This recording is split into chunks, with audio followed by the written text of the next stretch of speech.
CETO and the CCTV folks, as always, for giving access to our meetings.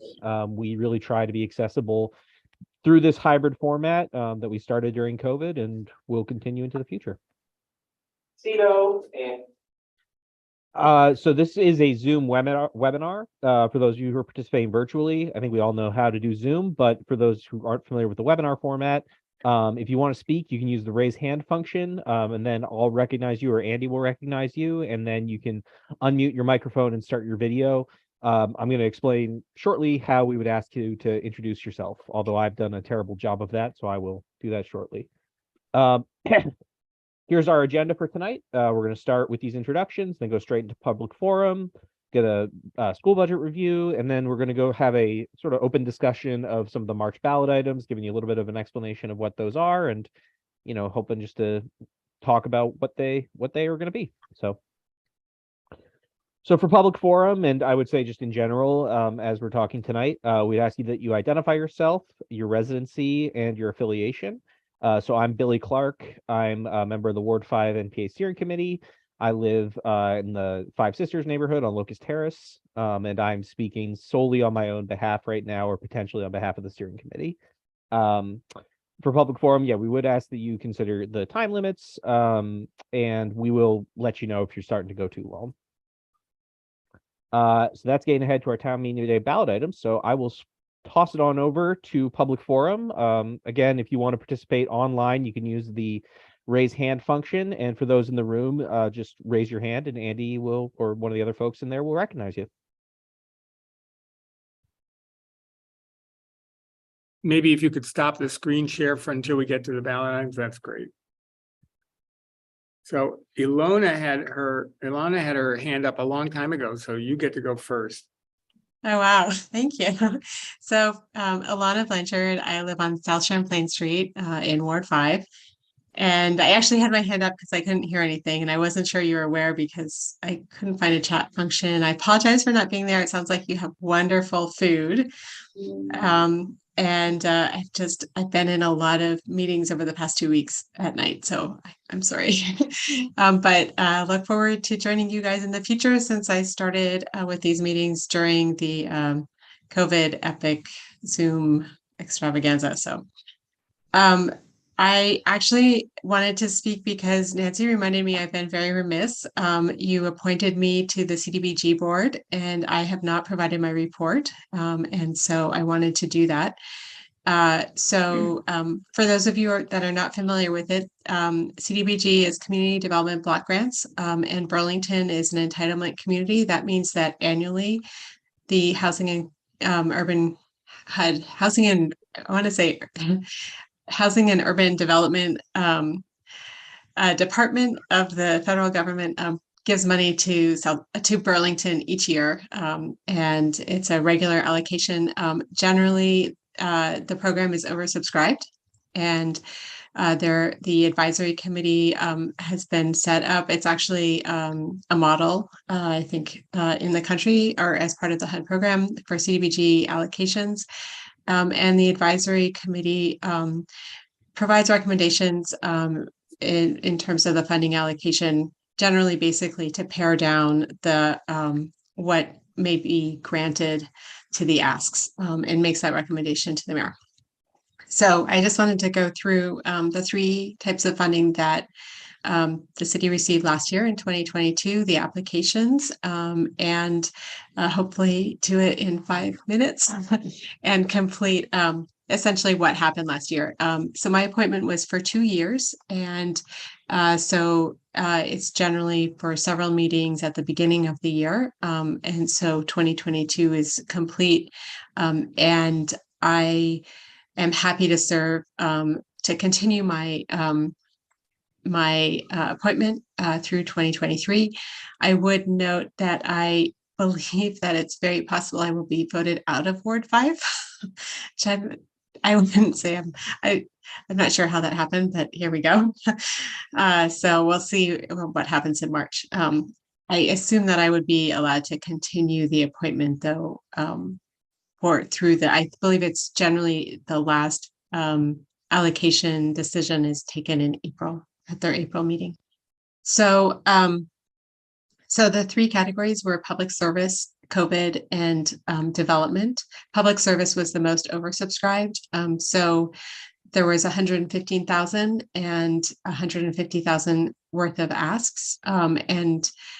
So the committee was actually fairly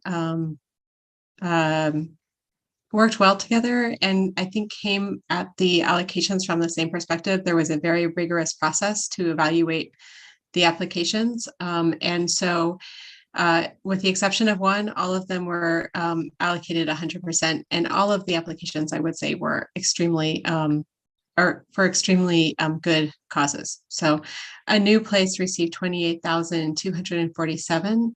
ECHO received 15,000. CVOEO received 15,000 for volunteer tax assistance. And ECHO was for an early learning program that's actually outside of their building, so it goes out into neighborhoods, into neighborhood community spaces. Lund was for early childhood education program, 27,000. Resource Youth Build, which was a really interesting program because it did education, weatherization for low income, really hit a lot of the purposes of the community development block grants, which are around addressing the causes and eradicating the roots of poverty. And that was for 30,000. And then the development allocations went to Mercy Connections for a small business equity project, which is essentially helping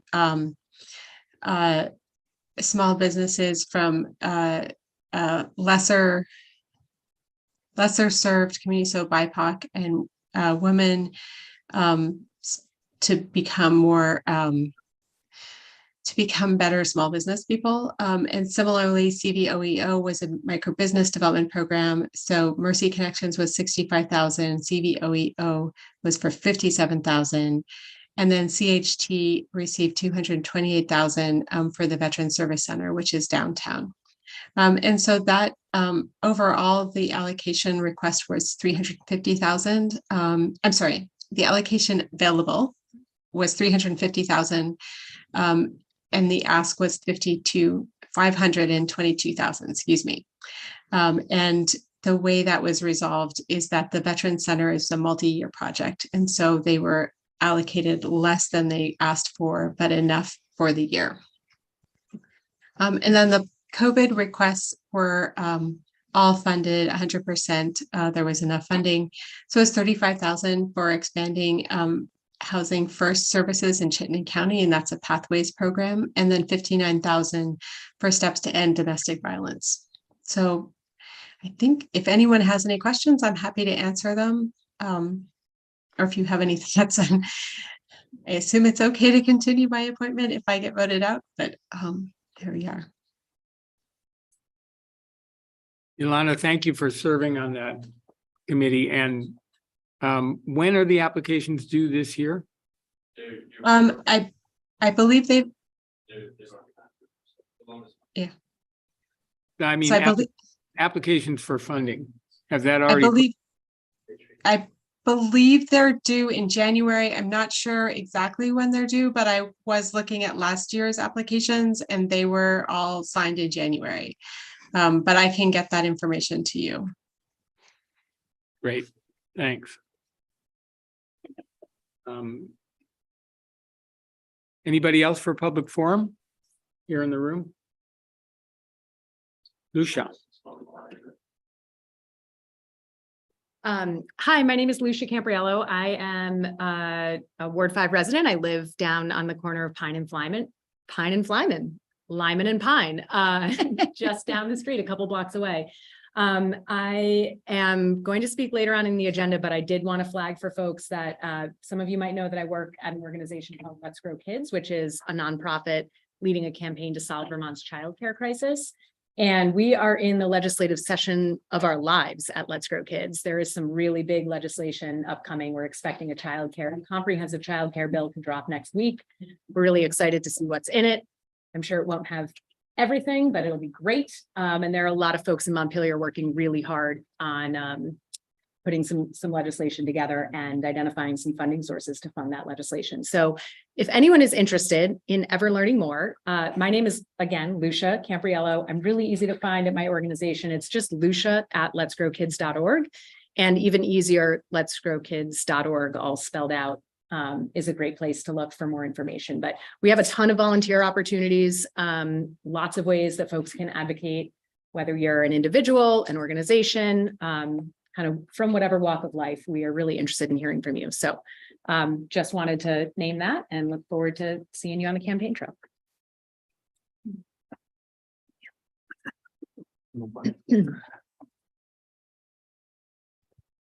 Andy, I do see a hand up online. If there's no other. I see. Yeah, why don't you go with that? Okay, great. Lena, if you want to introduce yourself, or Lena. Hello, Lena, they, them. I live on Maple and Pine, just savoring what may be my last couple of months in Ward 5 before I become a resident of Ward 3. And I just wanted to speak briefly tonight in support of the ballot item for town meeting day for a resident control board of the police. This is really common sense stuff. You wouldn't let a medical professional without oversight operate on you. You wouldn't let a lawyer who wasn't adherent to the standards of the bar, litigate your case. The police to require meaningful oversight. And I think all of us who are here at the NPA care about democracy and know that when people are involved in government and governance, everyone is better off. So just wanted to voice my enthusiastic support, both for that and for Prop 0, 2 ways to make Burlington more accessible and safe and wonderful for all of the people who live here. Thank you. Thank you, Lena. I actually have something I wanted to share as well. Sam, can you post that screen share?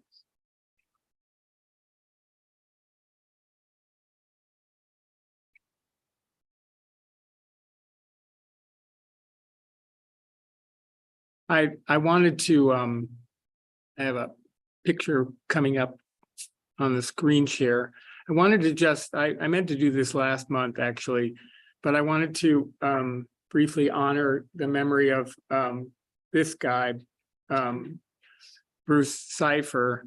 Bruce died on November 29th, and he was a neighbor and a friend. And he was a really significant person in the history of the relatively recent history of Burlington. He started working for the city in the heady, difficult days of the early 80s under Bernie Sanders, when Bernie was a newly elected mayor, and ultimately took over the economic development as economic development director for CEDO. And he was a progressive, Bruce was, and I mean that in a large P and small p way. He was passionate about supporting local businesses, artists, artisans. He was instrumental in helping establish and support, among many other things, the downtown city market, the South End Arts and Business Association, Art Hop, Vermont Businesses for Social Responsibility, and a bunch of other things that we sort of take for granted now, but did not exist prior to Bruce's work, along with other people. His goal was to support the economic viability of Burlington while always keeping his eye on inclusion, job opportunities, equity, and justice. After he left city government, Bruce continued working and writing. The book that he co-authored, called Sustainable Communities, has been read and used as a resource in cities across the United States and Canada. Even as he struggled with multiple health challenges, Bruce stayed in close touch with his family and a wide circle of friends, some of whom are here tonight. You may have seen him in recent years walking around the Five Sisters with one friend or another, trailing his oxygen tank and talking, because that's what Bruce did best. He is and will continue to be missed by many of us in Ward 5 in Burlington and around the world. Thanks.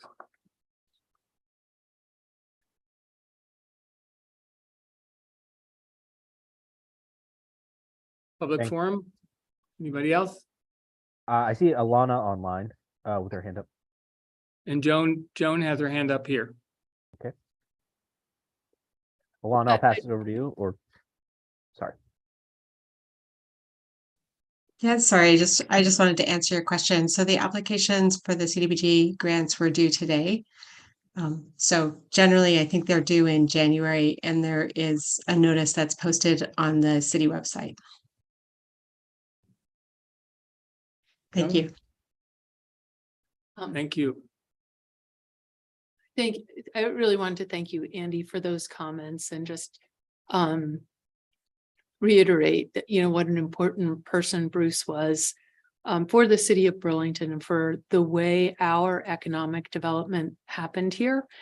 And to let you all know that Bruce was actually weighing in on various things with his city councilors, really right to the very end, giving us, you know, sharing with us his input on things like the proposed development here in the South End. And yeah, he was always engaged and passionate, and it's a real loss. I will miss his voice, whether I agreed with it sometimes and not others, but it was a really important voice in our community and left a big footprint here. So thank you, Andy. Thank you, Joan. Anybody else for public forum? Chris. Hi, I'm Chris Hazley.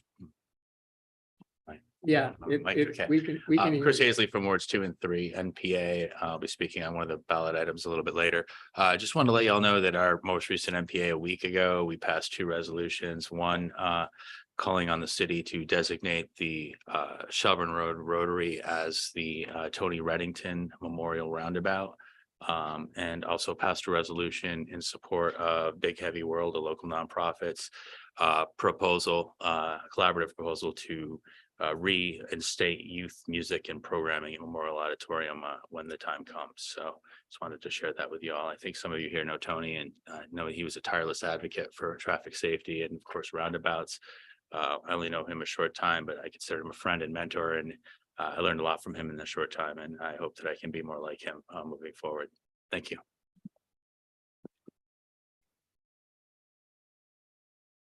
We've been joking that in addition to naming it the Tony Reddington Roundabout, that any further roundabouts in Burlington should just be called Reddingtons. Skip the roundabout part. Yeah, there you go.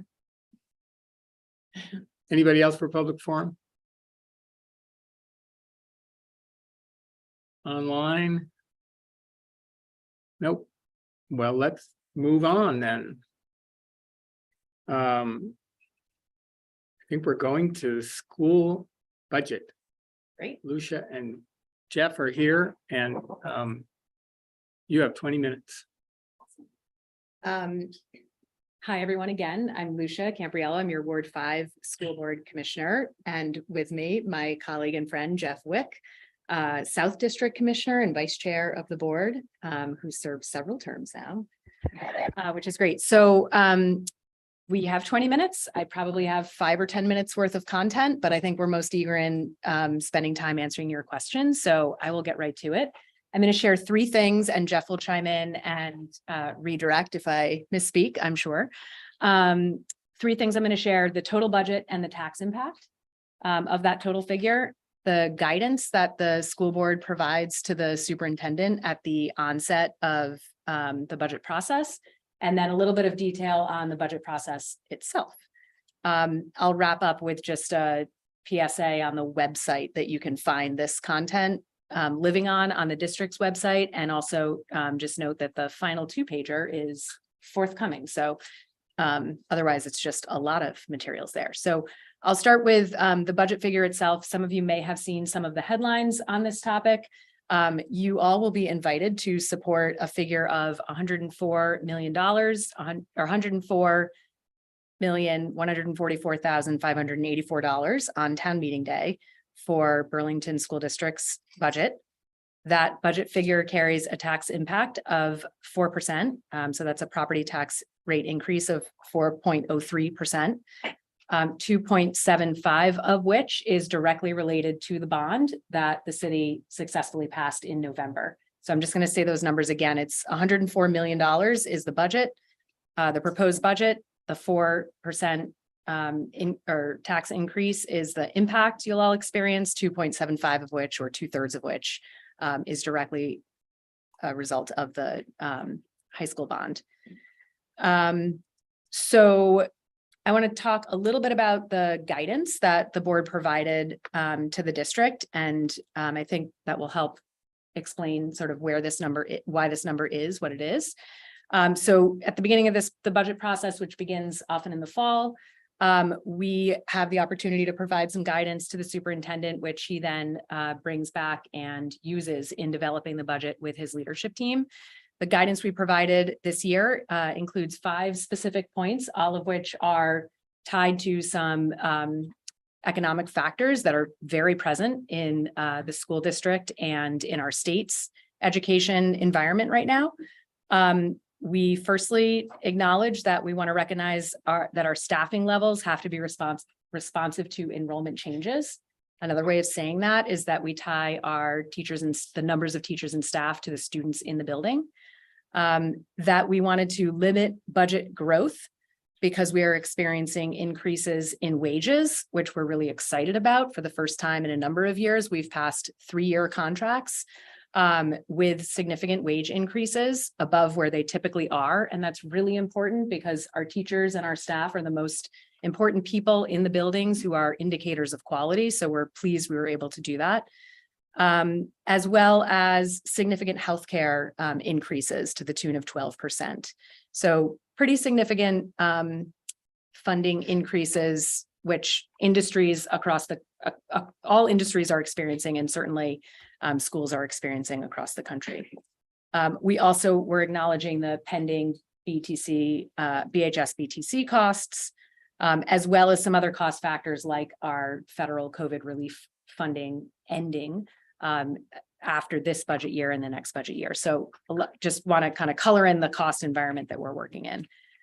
We also wanted to, of course, build a budget that supported the strategic plan objectives of the school district, which includes continuing to offer robust programmatic offerings, and also be really thoughtful about the multi-year impact of any of these changes so that we're minimizing annual disruptions. So hopefully that provides a sense of sort of the board's role from the beginning of the conversation and the type of guidance that we provide the district. So what that means in implementation is that the district is in its second year using an equitable budgeting model, which is comprised of 3 primary components to the budget. So if you think about the largest cost in the budget, it's people. And we talked about tying the number of people supporting our students to the number of students. Burlington School District has experienced a trend in declining enrollment. And so while this trend has been ongoing since 2015 or so, we haven't made changes to those staffing levels in the last couple of years because we've been in a global pandemic and didn't want to add additional pressures into an environment that was really quite chaotic. This year, we feel like we're in a place where we've really got to make those changes. So we are realigning our total staff and teachers to the number of students in our district, which means that we are making some reductions, reducing the FTE count by 10, adding a couple of FTEs. So the net reduction is just under 7 FTEs. So 7 FTEs across the district. Those are positions, not human beings. We are really optimistic that that attrition will account for a lot of those changes, and that folks whose jobs might not be available any longer will have a role within the district in another position, potentially in another school, but in another position. We're really hopeful about that. And there's been a trend of attrition in the last handful of years that support that thinking. So yeah, the majority of the budget is comprised on that enrollment data. The next section of the budget is the non-personnel items, which largely ties to the enrollment. So you've got your ink and your books and your paper and the stuff you need to run a building or run a school.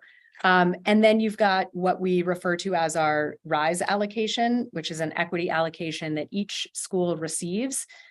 That allocation is based on different factors, total number of students, but weighted specifically based on the demographic characteristics of each school building.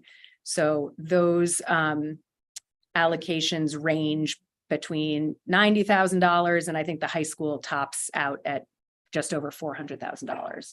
So they're a little bit lower in the elementary schools, and then they increase because the student population increases. But they really do kind of bring forward a weighted rate for students. That funding, it's about $2.1 million of the budget. And that funding is allocated to each school, and then principals have the opportunity to make decisions on how to use that funding in collaboration with parent advisory groups. So those are the major components of the budget. I wonder, Jeff, what you might add to that before we open up for questions. There's so much more we could say, and also I don't want to just talk and, want to make sure folks have time. Yeah. Great job. But what You- high you- points did I you've hit- miss? You've hit the high points. I want to say one or two more things. Which is, the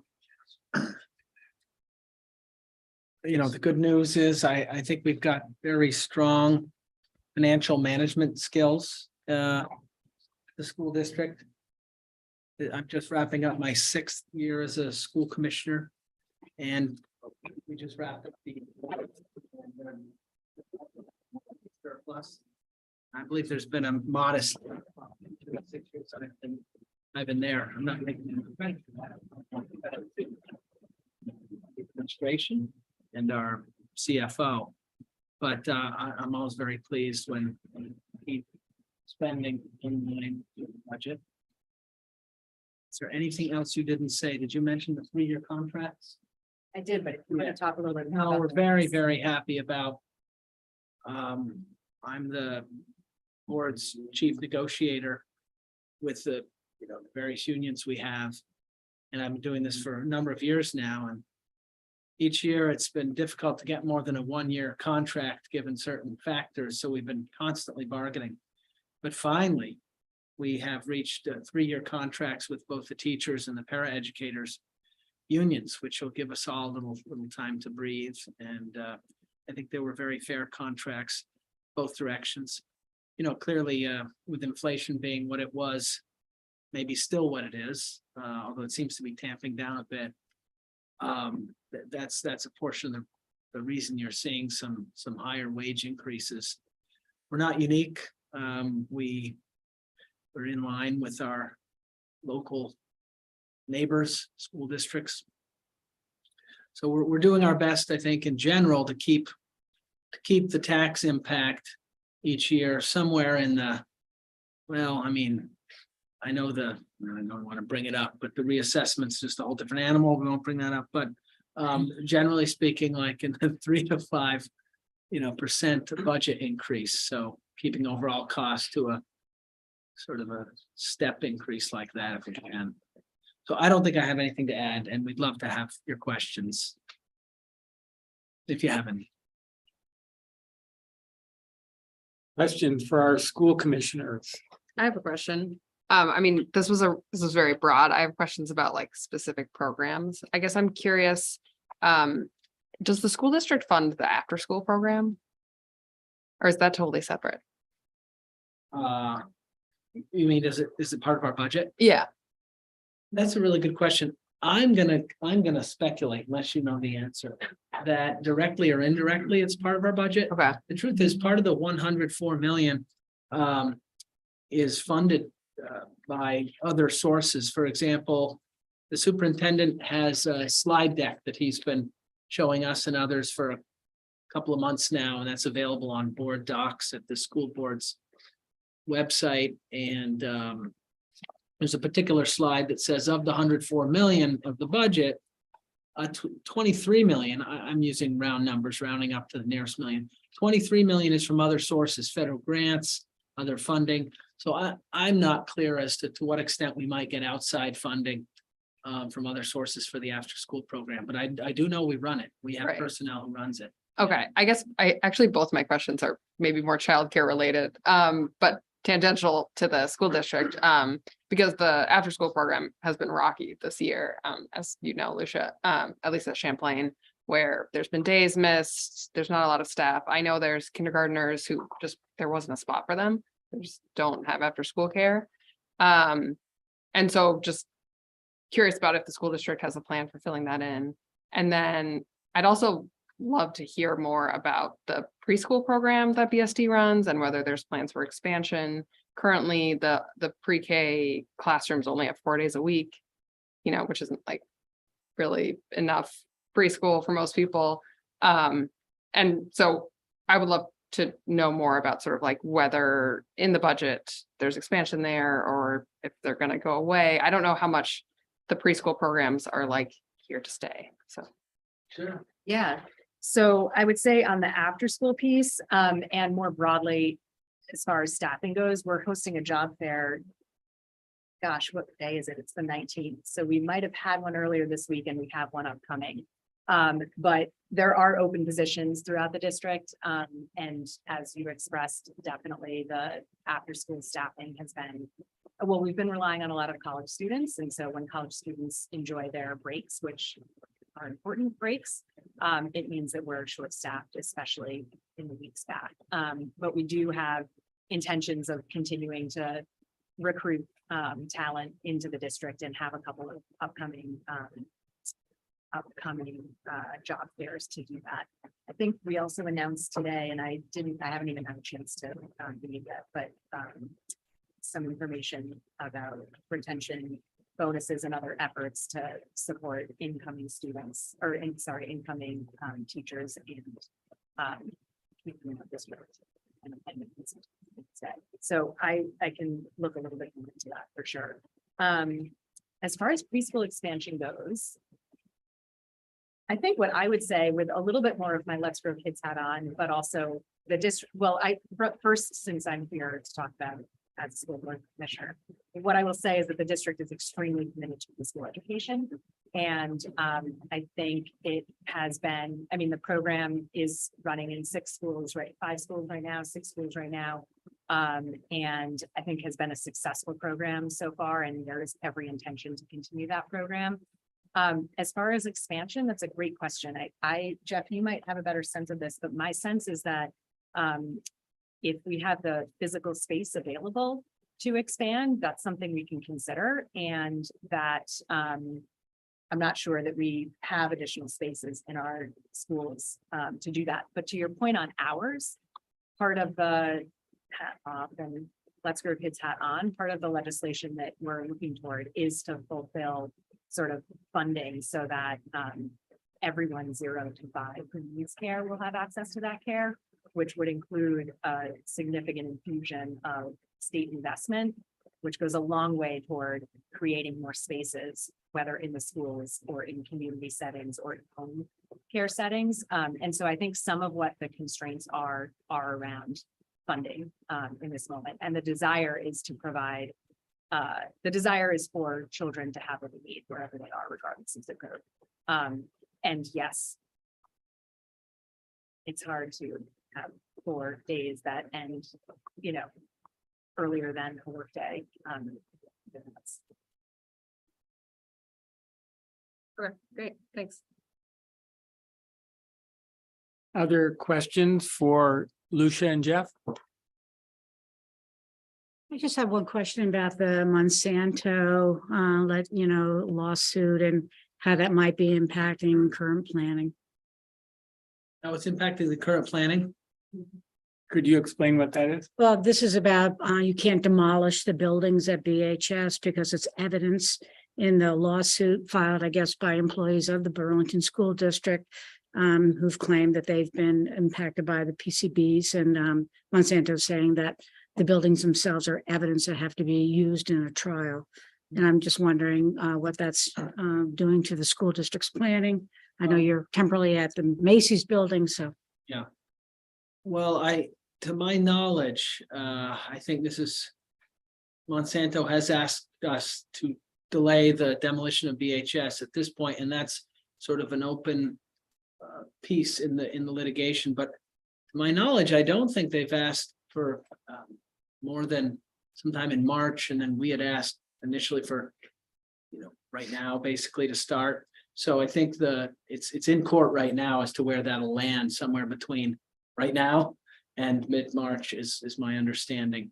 I'm not incredibly well versed in this, but what that seems to tell me, what I understand is we hope that it won't materially impact, barring further surprises or delays, that the existing motion on the part of Monsanto won't materially impact our, construction plans, at least too badly.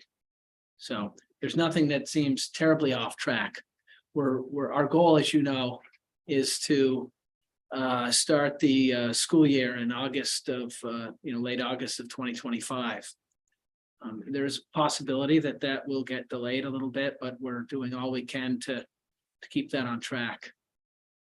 And I would just add to that we continue to approve pieces of the project that we can, whether it's a contract or a bid or whatever it may be. Like, we are not continuing that process while this lawsuit is happening. So we're not losing time. We have not kind of hit pause. There's a lot of work in the background that is ongoing and underway. And I think that's the key thing. I mean, you're right. If we can't demolish, that sets things back. But my belief and understanding is we're still substantially on track. So at this time. Joan, you had a question? Andy, sorry, I was just going to interject one thing on that, is that there's there's a hearing on Monsanto's motion to preserve evidence on January 23rd in the federal court on that issue. So we should have some more knowledge after that hearing.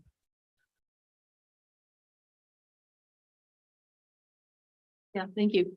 I just really want to thank Jeff and Lucia for being willing to serve on this school board, and hope that everybody appreciates the level of professionalism that they and others bring to the school board, completely unpaid.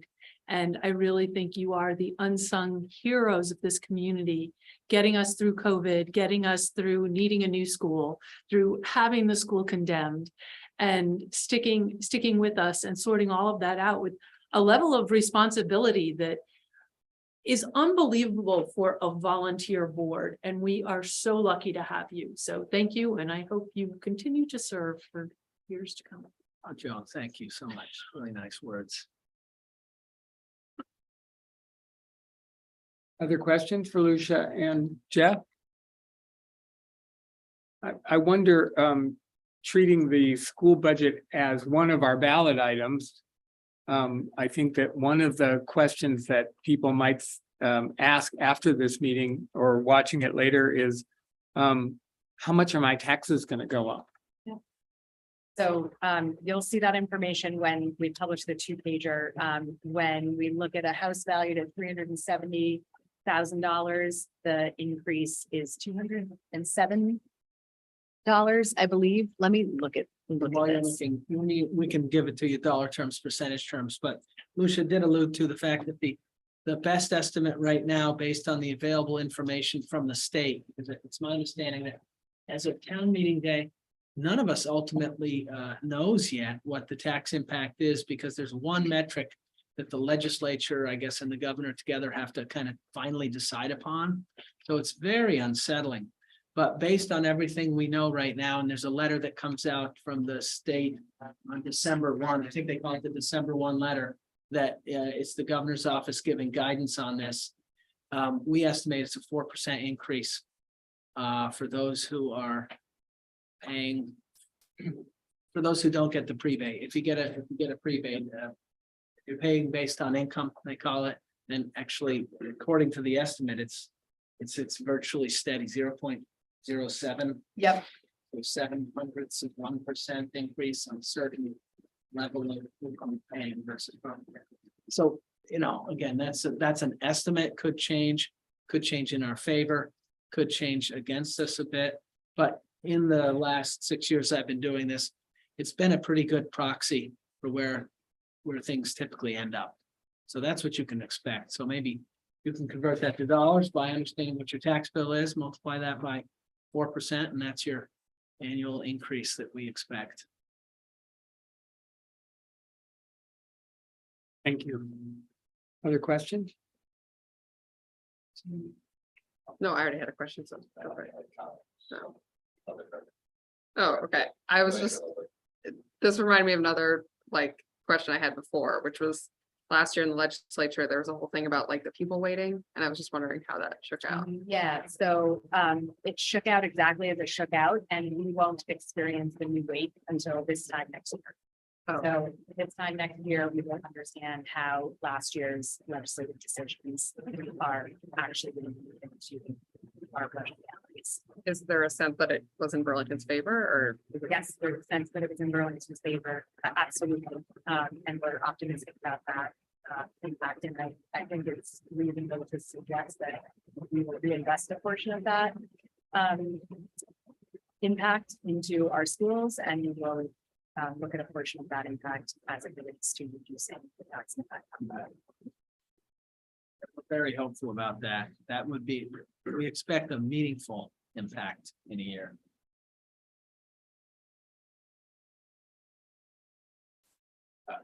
Yeah, I was just gonna say, I recently had the opportunity. You're gonna need a mic in front of you, Chris. Yeah. I was say I recently had the opportunity to attend one of the VHS boys ice hockey games. They happened to be playing the defending state champion Milton, and they came away with a win. And I mentioned that because I know keeping a budget is very hard, and typically, when there are cuts made, it's athletics and the arts that go. And I just want to commend you guys for including that, providing those opportunities. I mean, academics are important, and that's why we send our kids to school, but being able to work together as part of a team is equally important. As the parent of a kid who played ice hockey growing up, they say that uncoachable kids are unemployable adults, and that hard work will beat talent when talent doesn't work hard. And I think that those are some apt lessons, and I'm glad that we have the opportunity for kids to not only play athletics, but to also engage in the arts as well. Yeah. The more opportunities and options that we can provide the kids, particularly at an earlier age, the more likely they're going to find something that they can latch onto and be successful. And that's so critical at those ages. So thank you. I certainly agree with you. Absolutely. If there's nothing else, I would like to just shout out the district's website, which is BSDVT, like Burlington School District, Vermont, .org. And there are a whole bunch of drop downs. You could also just search budget. But if you look at the district overview, there's a giant queue, and in that queue is the word budget. And if you click on that, you'll see a whole bunch of collateral that you can review. Eventually, I would actually just wait another day or two when the 2-pager is published, so you don't have to sift through it all. But it's a hugely helpful resource. And lastly, I would invite you all to support the budget on a town meeting day and take the facts.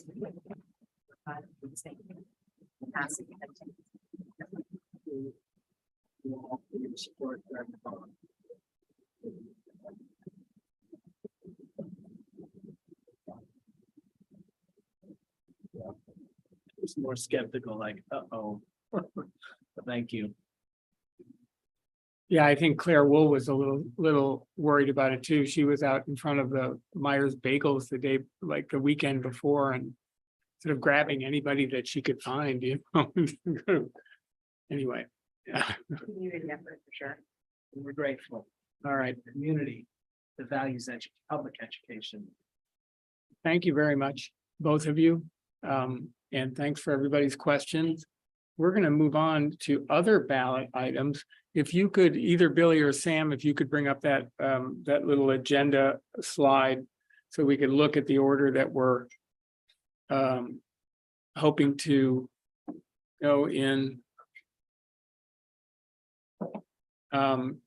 We have another hour to talk about ballot items. We kind of divided it up into 6 10-minute segments. And you'll see the list when it comes up. Thinking that the last 2 items on our list were probably don't need 10 minutes or may need 10 minutes total. So the order that we came up with is to talk first about Proposition 0, then to go into all legal resident voting, talk about ranked choice voting, police oversight board question, redistricting, and then sort of combine the carbon pollution impact fee and the ward poll site location changes. So we have lots to talk about. But so let's start with Proposition 0. We have Fareed Manarcia here. We have Councillor Joan Shannon here. I think Ben Travers is going from one meeting to another and is hoping to show up soon. He doesn't think he can. Oh, he doesn't think he can. He's not going to come. Okay. Yeah. Well, he had a meeting at 5:30, at 6:30, and then coming here at, He's still in that meeting. Okay. All right. Well. Okay. Great. Yeah, So he said he's listening. with He's one ear. double tasking. All right. Fareed, you want to start? I did a little slide based on your website, but why don't you grab a mic?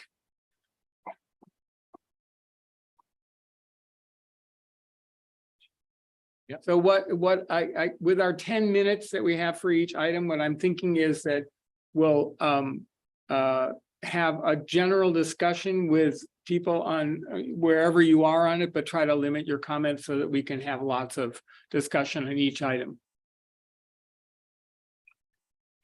All right, thanks, Andy. My name is Fareed. I live on Ledgmere Street. I know Five Sisters. I've been in Burlington for 25 years. And I've been volunteering for this project, Proposition 0, for the last year and a half or so. Basically, what we are proposing is that Burlington City Charter be brought up to be comparable with the municipal charter in all other Vermont municipalities, which grant voters the ability to put proposals on the ballot and to ask the city council to either adopt the proposal, or if they fail to do that, to put it out and let the voters decide. I do think that people have the right to participate in the decisions that impact our lives. And Vermont has a long tradition of town hall meeting where everyone, it's regular people, can influence directly the outcome of collective decisions that are made by governmental institutions. So Prop 0 basically will propose to allow advisory question, which most people are already familiar with, to be put on the ballot. And it will also allow referendum, which is basically to require reconsideration of something that the city council passed. That's actually also already in the Vermont Constitution. We're just making it more explicit here. The new thing that we are proposing is to allow us the to put binding initiative. That means if you have an idea and you talk to your neighbors and you get enough support, you should be able to propose it on the ballot and for the whole electorate to decide whether or not that should become law. The Vermont Constitution provides the minimum signature required to put items on the ballot, and that's 5% of the eligible voters in the city. I do support checks and balances in the government, and hope that this will also encourage collaboration with our neighbors. Burlington is known as a city that's really cares about social justice, but also for out of the box thinking. And as we face multiple crises, environmental, the pandemic, and economic crisis, I do believe that our decision-making processes should be adapted and we need to be more inclusive in our decision making. So I hope you will support Proposition 0. We don't know what question number it is yet on the ballot, but I hope you will vote yes. Thank you. Fareed, can you say how this is different than what's in place now? So currently, only advisory questions are allowed. And that requires the approval of the city council. We have seen some successful questions be put on the ballot, such as the F-35, but it wasn't a binding question. So then there's no requirement for the city council or the mayor to implement what the voters wish to be. Other times we have had enough signatures to put advisory questions on the ballot, but the city council decided not to put it on the ballot because our city charter allows them to do that. So this will be this is different in that now if you have the required amount of signatures, basically you'll get on the ballot. Like whatever ideas you think is good and with enough support, then it will go to the electorate to be decided democratically. And just one more question before I open it up. Besides the towns that still have town meetings, are there other cities in Vermont that have adopted this kind of? Everybody except for Burlington. I mean, there's like 11 cities in the state right now. I've gone through the charter documents of all those cities. They have at least some form of initiative. Some towns requires a higher threshold. Other towns actually allow even more direct democratic mechanism like recalls, for example. Burlington is unique in that it doesn't allow binding initiative. The language that we're taking, actually, we copied from Winooski's, which was approved by the legislature in 2015. So because it's good, we agree with it, and also because we know it will pass the legislature because they already did that for Winooski. Thank you. Other comments about Proposition 0? I just had a question. I'm not familiar with this at all, so I'm quite uninformed. But I'm having this memory of propositions, referenda being done in California that had an impact that was not progressive. In fact, it was quite anti-democratic. Well, I don't know if it's anti-democratic, but quite discriminatory. And I don't know if that would open up that possibility in Burlington. So I don't know enough about it. How can I find more information about this? So we have a website, proposition0.org. There will be some information there. And also, as far as like the California question, that we get that a lot. And I would say, first of all, the comparison is unfair. I think like a city of 50,000 versus a state of however many millions, that's different scale. And people come to us and say, like what's preventing some rich people to like, get enough, support to put questions on the ballot. But we already have that. I mean, we already can put things through the city council on the ballot and have them pass. In fact, the mayor has done that with like the mall project. I was like a ballot item that he like spent PAC money on. So for us, our concern is more like to provide a balance to that kind of power. And I have faith in Burlington. I think it's a valid point. There's nothing stopping somebody from putting something that's really discriminatory, but it can't violate the Vermont Constitution. So it's not like minority rights are ever going to be voted on here because we still have to follow the Vermont Constitution. And also, I don't think Burlington is the kind of town that will allow something like that to pass. And we're confident that if somehow a bunch of fascists like try to put a ballot, we will out-organize them because that's not who Burlington is. Thank you.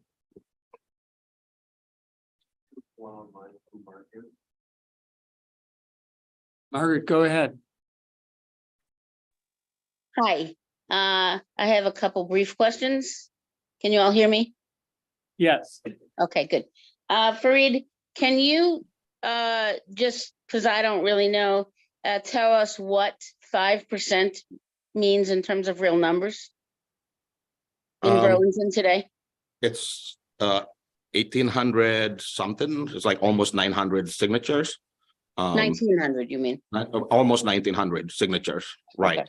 So, So, but okay, so for any ballot item, for any advisory or actually binding initiative to go forward, there has to be basically 2,000 people who sign that ballot, yes, right? Okay. yeah. So- So we submitted 2,400 signatures because some of them are going to be invalid. So we make sure we have room for error.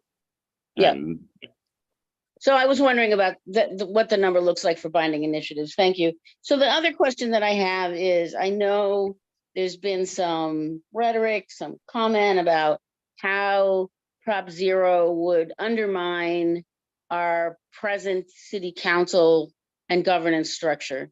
So can you speak to that? Can you tell us how it will or won't undermine our representative structures? Sure. I mean, so we're talking about direct democracy mechanism. And I think, whether or not what we have is a representative democracy is open for debate. I don't think city council actually represents who Burlington are in terms of their background. And we have a mayor who most people did not vote for. So I don't know if it's representative or democratic, but so direct democracy is the foundation of all democracy. I think, even the representative are elected directly. I think this will actually strengthen representative democracy, and in that people will be empowered to have decisions on the major decision. They should be empowered to participate in making of the decisions that impact our lives. Burlington is known as a very innovative city. In fact, the NPA was the first of its kind in the country. Same thing with the land trust. And I think lately we have kind of lost our mojo in terms of grassroots decision making. And we intend to bring it back, where the government is going to be truly of the people and by the people and for the people. Thank you. Can I jump in on that for a sec? Hi, my name's Tyler. I've been helping gather signatures for two of these charter changes as well. Just to add on to that, getting 2,000 signatures or around there is quite difficult. So it, in terms of how it might undermine the process, it's not something that it's just easy for anyone to get something right on the ballot. It takes a ton of time and organizing and effort. And yeah, I think the other thing, so I've been spending like 2 years of my time and lots of neighbors to work on getting one of these items on the ballot. And the other thing I would just add to that is to kind of flip the question and ask, how has not having a process like this sort of undermined the kind of town hall style democracy that Vermont has been built on, and that Burlington is sort of lacking in its current form by not having a way for citizens to directly propose changes to ordinance and that kind of thing. Yeah, and on all our volunteers, our Burlington people who live in Burlington, I do think there is a concern about like paid volunteers, they're not volunteers if they're paid like signature gatherers, like we've seen in other state. But that we're kind of hoping the city council could draft something that will actually formalize like what the process look like.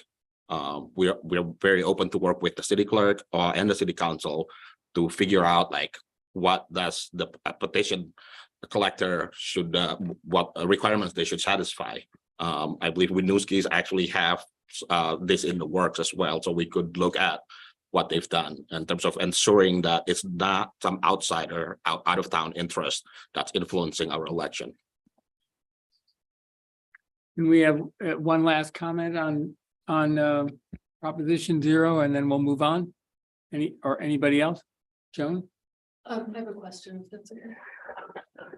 I mean, I think the question that was asked is a good question, and I do think that it's the same process as in California.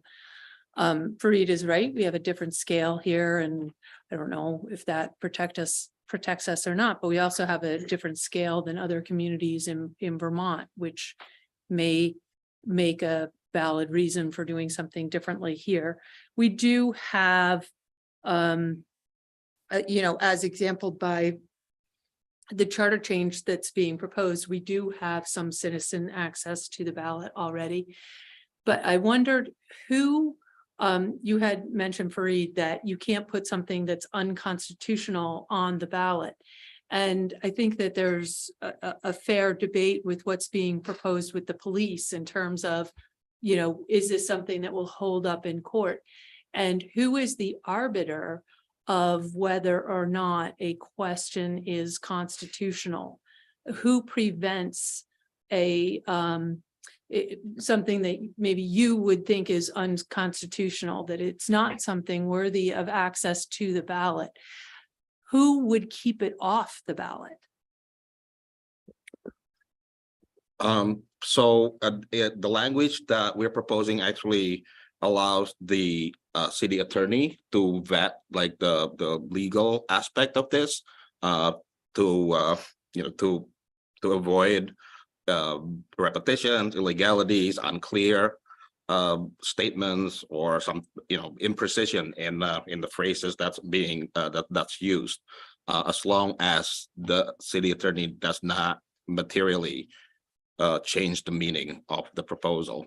And I also mentioned earlier that like Winooski actually are working this out. They have a process that we should be looking at also in adopting, so that before you even go out to collect signatures, that it's being discussed with lawyers, either a city attorney or some other independent law expert.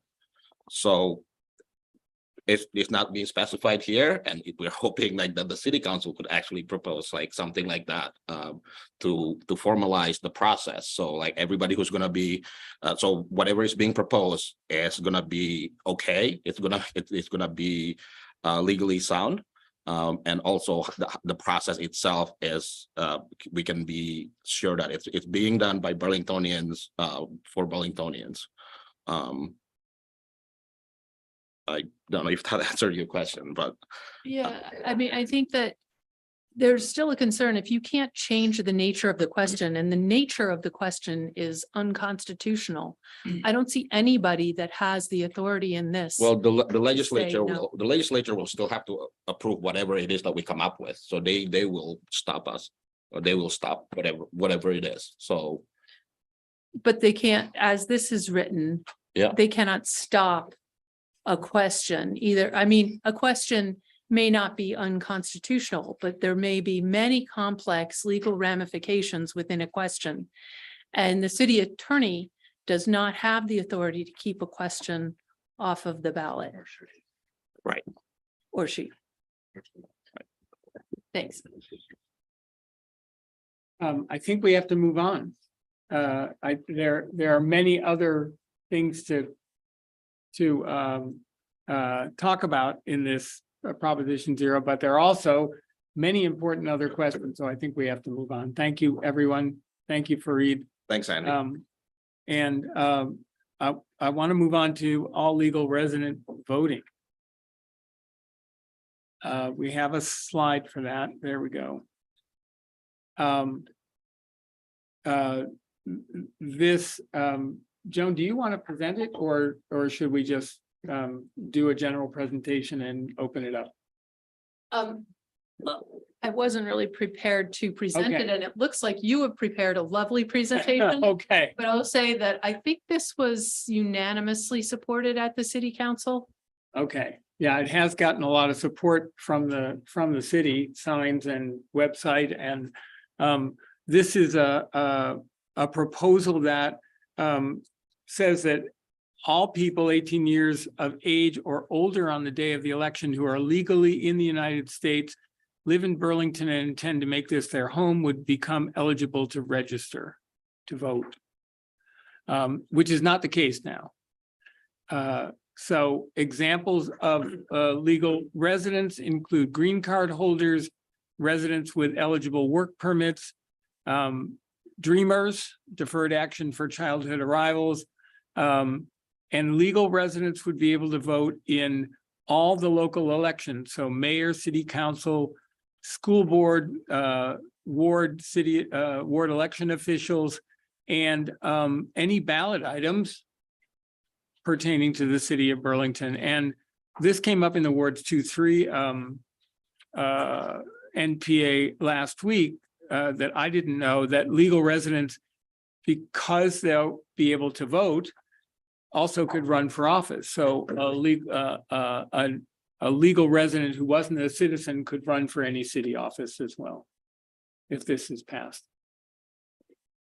Comments, questions? I think the one of the concerns that I've heard is, people have said, well, somebody could just move here and the next day vote here, which actually is true. And it's true for people who move here from Texas as well. And somebody who moves here from Montreal may actually be more familiar and well-versed with city of Burlington politics and issues and thought processes than somebody who moves here from Texas. So regardless of where you come from, you do have the right to vote on the day that you arrive. If you meet the qualifications for intending to setting up permanent residency here, which Chris just gave me a bit of a lesson on the other day. And this is only for local office. This does not give anybody who's not a citizen the right to vote for state or federal offices. And ballot issues as well. Comments, questions about all legal resident voting? All right. Billy? Yep, I'll go quickly and then I'll pass it over to Margaret online. I just wanted to flag that this similar provisions have passed in other cities in Vermont, in Montpelier and in Winooski. Both faced lawsuits backed by GOP forces, National Republican Party forces. Both those lawsuits were dismissed at the trial court level. There is an appeal before the Vermont Supreme Court right now on the constitutionality of these under Vermont law. I'm not going to prognosticate, but things look pretty good. But I did just want to flag, if people are concerned about the legality of that, there are two decisions, one very thoughtful, well-written decision by Judge Mello that addressed why this is that non-citizens are allowed to participate in municipal elections. So Margaret, I can pass it over to you if there's no one in. Thank you. I'm curious. It's a few years ago now. There was a campaign for non-citizen voting that did not pass. And I can't remember why it didn't. It's my remembrance that the mayor at the time did not, that Mr. Weinberger did not support it. I'm curious if anybody remembers why it didn't pass at the time.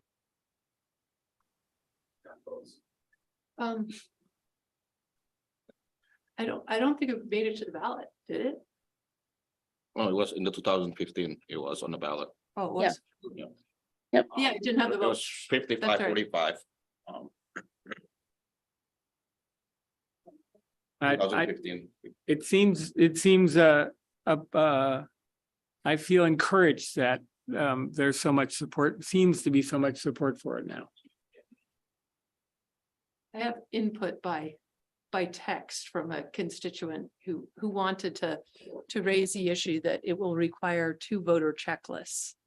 Because when you're voting on, I don't think you can't vote for state rep on this, I don't think. So where you have a ballot that would have, although those things are usually on our November ballot, we do sometimes have local questions on the November ballot, Right. such as bond issues and things like that.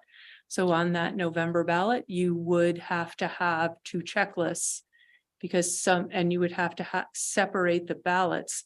It's actually kind of complicated because when you go to BED, I don't know how many different ballots they already have because there's so many different, the wards don't align with the state rep districts. So that is definitely going to be a complicating factor.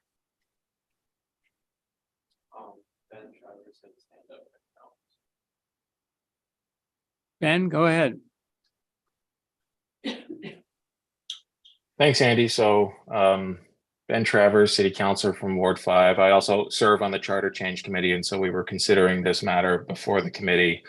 A number of the questions that have been raised came up, including the one that was just raised by Joan, which was the administration and separate checklists. And we actually brought in the mayor of Winooski before the Charter Change Committee to get their understanding as to sort of what the learning curve has been with respect to the administration of this. And we're comforted to hear that it's been a relatively easy learning curve there. Yes, we will have to come up with a separate ballot that only has local questions. Yes, there will have to be a separate voter checklist, or at least a way of designating non-citizen voters on the checklist. But we're comforted with the process in Winooski, as well as in talking to the election officials here in Burlington before the committee, that they would be fully capable of doing that. I think to Margaret's question, from our perspective, this is a question that went on the ballot 7 years ago. It failed before the voters. I think that then this was untested.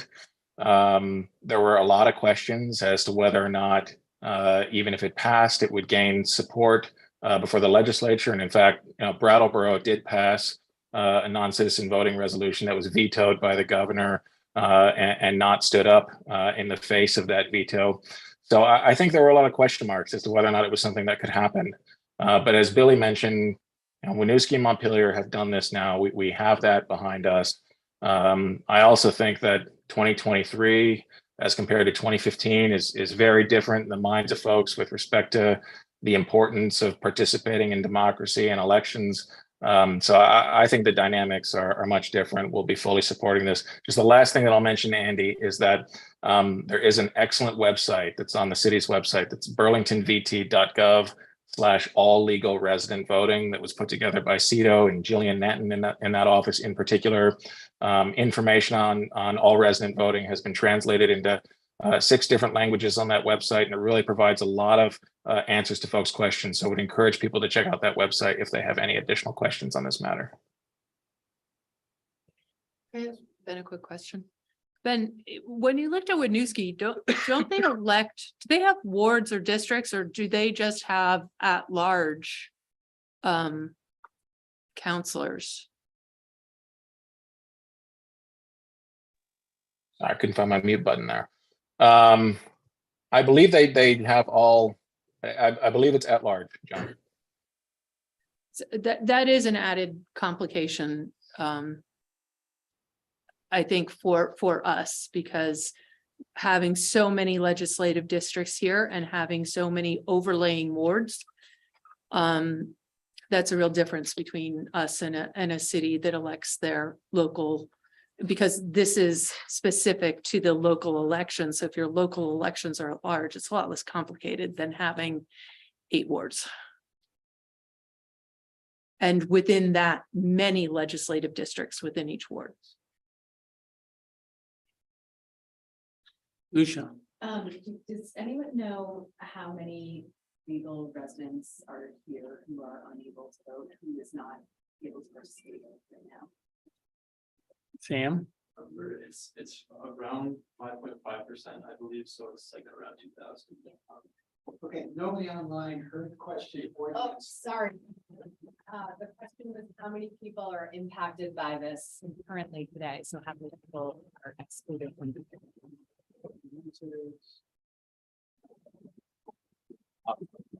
It's been helping to help city council with the it's around 5.5%. So a little people would be affected by that. Sorry, just online, I should mention that there seems to be some problem with the audio quality with that mic. I don't know if other people online had issues with that too. Ah, that mic itself. Yes, it's terrible. Yeah, that mic has been having issues. And that was one of the worst moments of it. But You mean the whole school budget presentation was? no, we got most of it there. That works. It just got a little bit worse now.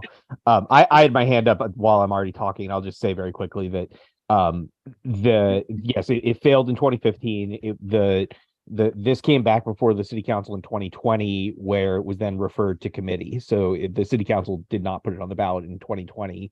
It was referred to committee, and now it's come back up. So that's the history of previous efforts in Burlington on this.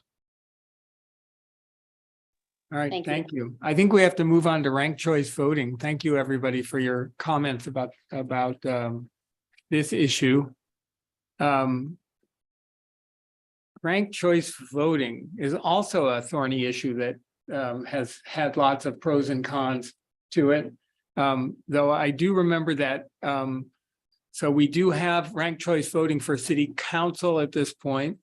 And it just was used for the first time, I believe, in the East District, or could have been used in the East District. It was, It was, yeah, because there were 3 candidates in the East District.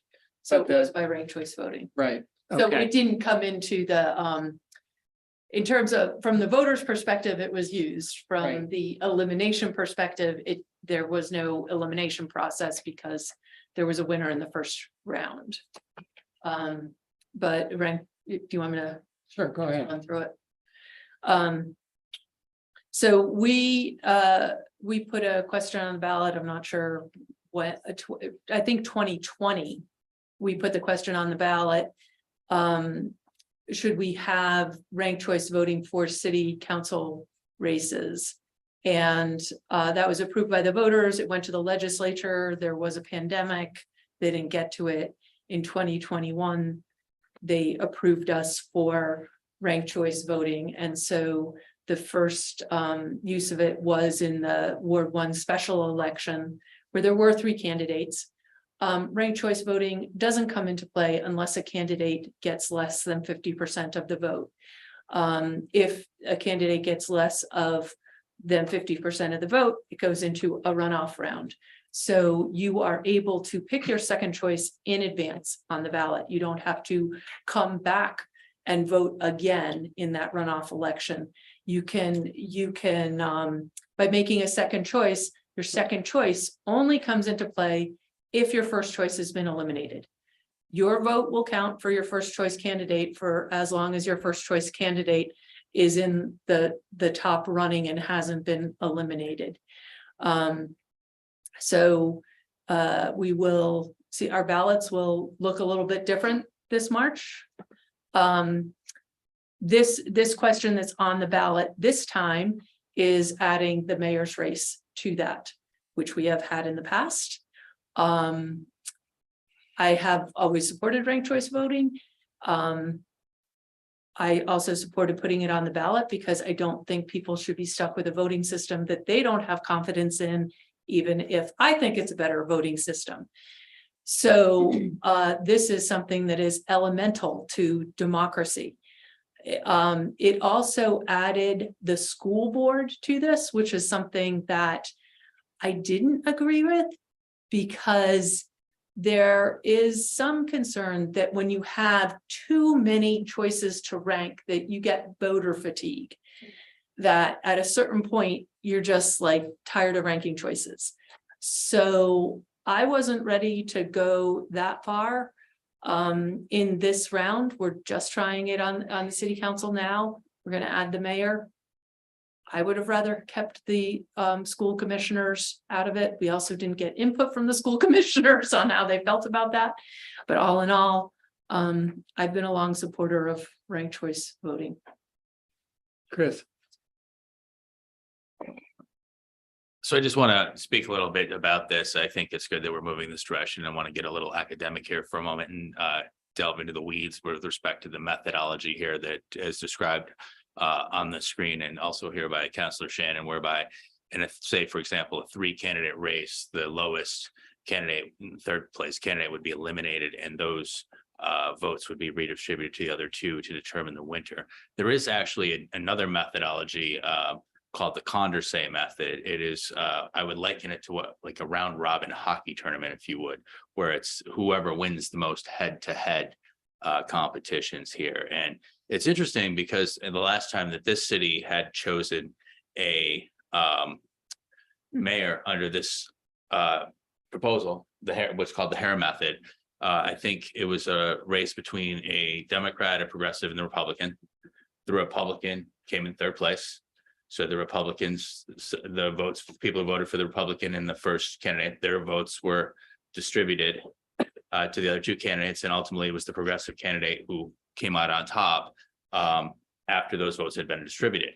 Now, under the Condorcet method, what they would have done is they would have said, okay, who won the most head-to-head contests? You look, how did the Democrat perform against the progressive? How did the Democrat perform against the Republican? How did the, and you rank it out each way and work through all the different scenarios. And under that methodology, it turned out that the Democrat on the first round of balloting had more first place votes than the progressive and had more first place choice than the Republican. So the methodology comes into play. This is the method the city has chosen as well. I believe the state is currently looking at how they would potentially implement this at the statewide level. This is not my area of expertise, but it is an area of expertise of a good friend of mine, Robert Bristow Johnson, who you may know from the redistricting conversation. Robert recently had a paper published on this. So if you have questions, he can be reached at rbj@audioimagination.com. I'm sure he would be happy to engage with you on the discussion, but just wanted to kind of put it out there that there are a couple of different ways to approach ranked choice voting. And this is the one that we've chosen for here in Burlington. Other comments? I have a question, but just wondering, this is what we had before, and then it was repealed. And then when it was reintroduced, it was just for city councilor. What was the reason like the mayor wasn't included in that? The mayor, the position for mayor, it was included in the one we already approved. The mayor was not included in what we voted on in 2020. Right, which is the particular reason, because before that, it was all because mayor and city council, before it was repealed, mayor and city council were under the system, right? No, it was only the mayor. It was only the Only mayor, the okay. mayor previously, yeah.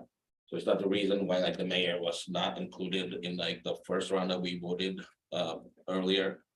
Yeah, it was agreed to test it on city council. And then there was kind of a long delay in getting that test. And I actually brought forward so that we wouldn't forego another mayor's race without it. I actually came forward and said, I'd like to bring ranked choice voting back for the mayor's position. Thank you. Other comments, questions? It would be really helpful to have this kind of diagram so that you had, because it's very difficult to understand, honestly. That there is on at where I grabbed this off of on the city's website, there's kind of a cute little role play of ranked choice voting with strawberry chocolate and vanilla. So if you go to that, I'm not sure where it is on the city website, but if you just look for ranked choice voting, you'll find it. And they give you sort of like a run through a scenario of how it works. Thank you. I just looked up, I hate to correct you, Chris, but just for the record, it was Andy Montrell who came in third place in that race. And it was Kurt Wright who had the number one, he was the number one vote getter in that race. The Republican. Then Bob Kiss, the Republican. Yeah. Republican was first, Progressive was second, the Democrat was third. I would, thank you for the correction. I would refer you to Mr. Bristow Johnson's academic paper on that. This is what I'm looking at, just so you can see. I trust you. My point is. But your point The is, larger point is that there's more than one method, and in this particular case, had the Condorcet method been used, it would have been a different outcome. So I do apologize that I've got my candidates and parties mixed up, but I think the underlying comment that there's more than one way to approach it still stands. Other comments? Thank you for the correction. because it would have meant that the third place candidate would have won under that method. And I think that's an important point. There are many different voting methods that could be considered other than the one we have, other than ranked choice voting, and the Condorcet is, I don't know if that's implemented anywhere. Well, one of the things I noticed though, in the difference between ranked choice voting for mayor, for instance, and the current system is that under ranked choice voting, ultimately you would need to have 50%, and now you can become mayor with 40% plus one, right? Is that That's correct? And that's been the case with city councilors as well.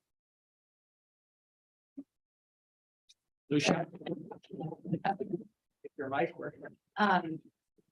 Sorry. I really did. One more comment or question about ranked choice voting? Oh, sorry. Is there any research about ranked choice voting increasing participation generally, either by candidates or voters themselves? I am not sure about that. I can't remember that's information I think I had at one point and I can't remember now. When we reviewed this in the charter change committee, we did look at things like that, but that was several charter change committees ago when I was on it. The concern that I saw was as you go down the ballot, people stop filling out the ballot. And so there was less participation as you went down the ballot in some instances. I'm not saying that this is necessarily valid, but they were seeing this in some cases where it had applied, where as you go down the ballot, people were less inclined to complete their ballot when they had too many choices. I think that Mr. Bristow Johnson may be speaking to this very item at the upcoming council meeting. So if you've got the time, I encourage you to tune in to listen. He's much more well-versed than I am. And is the method still up for debate? Does this decide the method, or is it? It is ranked choice voting that is on the ballot. So we're not going to be debating Condorcet or, although I think that Mr. Bristow Johnson's point is that if we don't adopt this, we're not necessarily stuck with the existing system. There are other options for us. And for example, we could simply have the first past the post system that we have now and create a 50% threshold instead of a 40% threshold that we have now. For president, you don't even have to get to 40%. You can elect somebody for president with 34% of the vote. It's just strictly plurality. And so as you have more you have more candidates, you can see how you would get lower and lower percentages potentially reaching a plurality. To your question, I believe, as Councilor Shannon said, this is a methodology that the city has adoption. I believe it's still being debated if and how it would be implemented at a state level. All right, thank you everyone on ranked choice voting. There's so many things to talk about, but let's go on to the Police Oversight Board proposition. And Tyler, you're here to talk about it. You want to give us a run through? Yeah. Absolutely. We pass it back. Well, hi everyone. Yeah, my name is Tyler Pastorik. I'm a resident of Ward 8. I work in conservation and land management in town. I've been working with my neighbors for over 2 years to bring sensible police oversight to our community.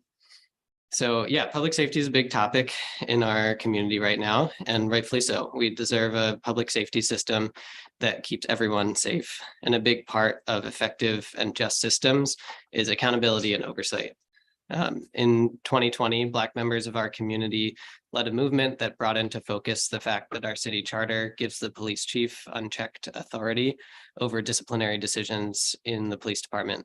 This movement focused on some pretty disturbing uses of force with public body cam footage, where members of our community sustained life-altering injuries or death. Because of the charter, the best the city could do at the time was pay one of the officers $300,000 to resign. The mayor himself acknowledged that the charter is a real problem. In 2021, he said that the current charter is problematic and there is urgency to amend it.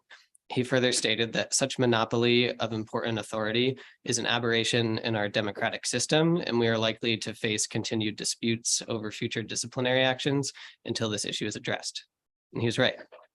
At the time, he promised to address these issues with our charter.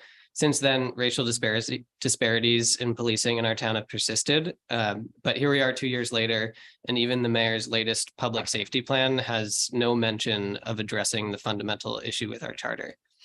So this charter change would establish a board of community leaders that in cases of police misconduct would have the authority to initiate investigations and make disciplinary decisions. The board is built on transparency. They must have just cause for the decisions they make, and they're subject to appeals. It does not remove the chief from disciplinary decisions. It just allows community representatives to oversee and step in if they deem the department's process insufficient. We've talked to thousands of our neighbors and have found overwhelming support for this proposal from individuals and local and statewide organizations alike, like the ACLU Vermont and the National Association for Civilian Oversight of Law Enforcement. We as a community put this on the ballot together, and we have a rare opportunity to decide for ourselves to make our current policing system incrementally better for all people. So I hope you all will join me in voting yes for community oversight and sending a clear message to our elected officials that we deserve public safety systems that will keep everyone safe. So yeah, bring it up for discussion. Tyler, can you explain under this proposal how the board would be constituted? Yes, like selection. Who would be on the board? Who would appoint those members or elect those members? Yeah, so it'd be 7 to 9 people. The selection process, basically, so this is kind of part of that paragraph. Annually, the city council with mayor presiding will choose a set of 7 community-based organizations. And then each organization would put a representative to an appointment committee. And so then that appointment committee is subject to open meeting law and that kind of thing. And then the appointment committee, so it would be representatives from those 7 community-based organizations, plus the REIB director, 1 city councilor, and yeah, and then that appointment committee would directly appoint people to the board. Joan? Yeah, I want to point out that there's more criteria to that than, and I appreciate that Tyler was just trying to summarize, but I think that this is important.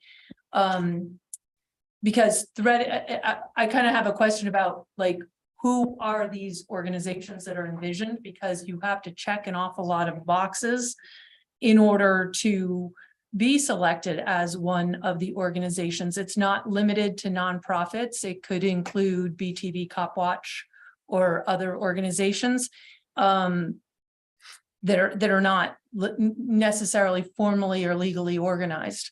And it says the 7 community-based organizations have an interest in civil rights, immigrant rights, disability rights, mental health, racial equity, and social justice, and that also have an interest in the safety of the city and criminal justice reform.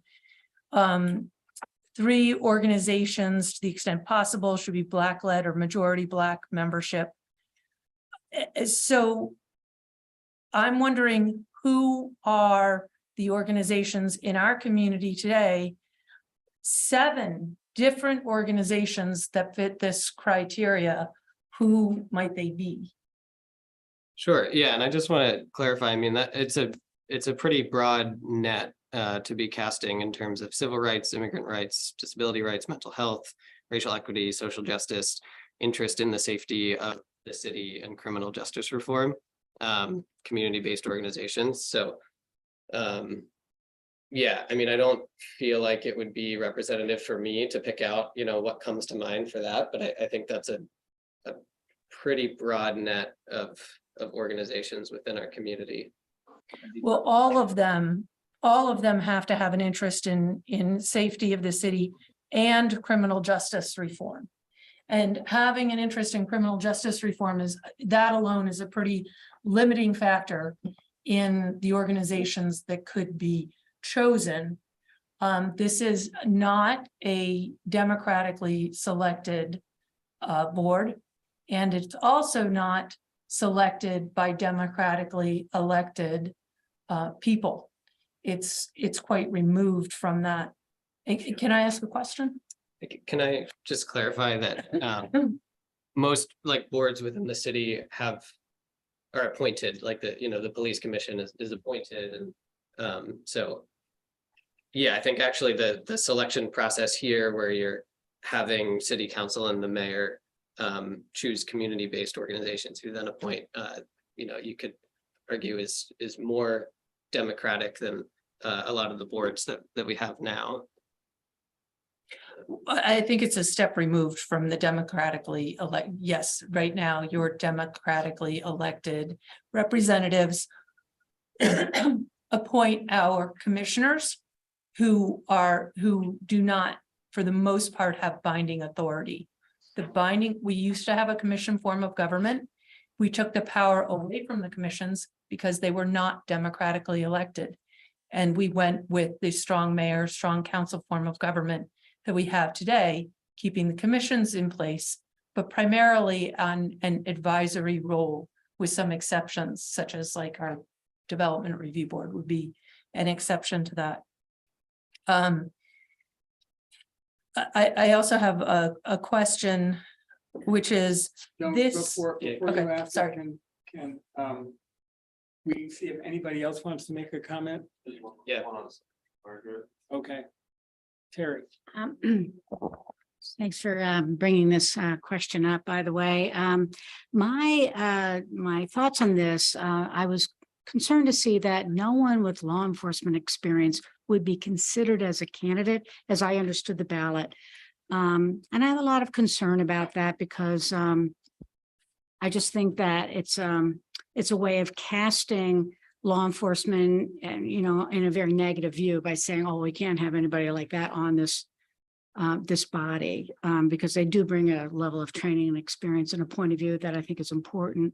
The other thing that I think is that my point of view is that it would be easier and maybe as effective to have the mayor being an oversight of the police chief, having authority to make decisions, overruling the police chief if necessary. This seems like a very large and cumbersome process to do it. And the mayor is an elected person who could be held accountable for not, having a police force that was all of the things that we want, which is to respect civil rights, human rights, and, really be in favor of social justice.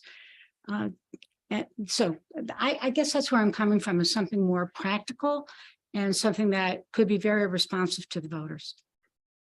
Before we go back here, can we have Margaret's comment and then come back to Tyler and Joan? Margaret? Thank you. Couple things. One is I could name 7 organizations who are interested in criminal justice issues and community-based in a moment. There are many in the city. So I don't think we would have a problem finding organizations to meet criteria. I think that's just not really so. I think it's important to remember that we have a situation, and I'm going to go ahead and say this. We have a situation in our city right now where many of our citizens don't trust our police force.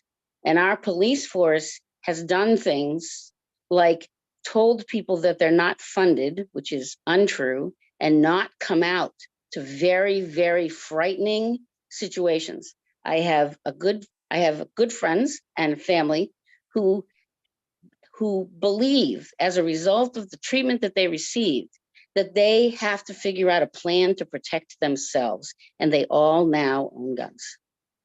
I think we have a very difficult situation in our city. I think we're making huge mistakes in not acknowledging that, whether we're the mayor or the city council or whoever. I think we should get honest about the fact that we paid somebody out $300,000, was that what it was, to go away because he knocked somebody out on camera downtown in an really unsolicited way.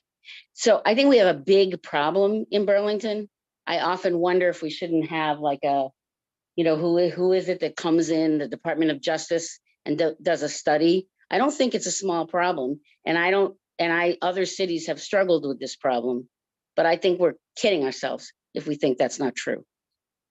This proposal, I think, just like in some ways the Prop Zero proposal, is a proposal that will require smart, well-educated people to sit down and really consider how to make it happen in a way that's safe and representative and democratic. It's certainly a very democratic process being proposed in that our city councilors and our mayor, who we elect, will be involved in the appointment of the board. I'm not sure how that gets to be not democratic. So I just have a lot of problems with the polemics around this conversation. And I think we have to start by acknowledging that we don't have a small problem. We have a big problem. In fact, my friend who said that is a hardworking, working class person who's lived in Burlington and Vermont all her life, with her all her life Vermont family. And that's how the police treated them. So I just think we need to pay attention. When we have dispatchers telling somebody that sees a car running the wrong way on the bike path that no police can come because they're unfunded, we have a problem. That's a problem. So I'm done. It's not really a question. Thank you. Andy, can I ask a kind of process question? I think that you've given an opportunity for somebody to kind of pitch the pros of this, and I would like to have an opportunity to kind of go through it and raise some issues with it. Okay, within our time frame, go ahead. Thank you.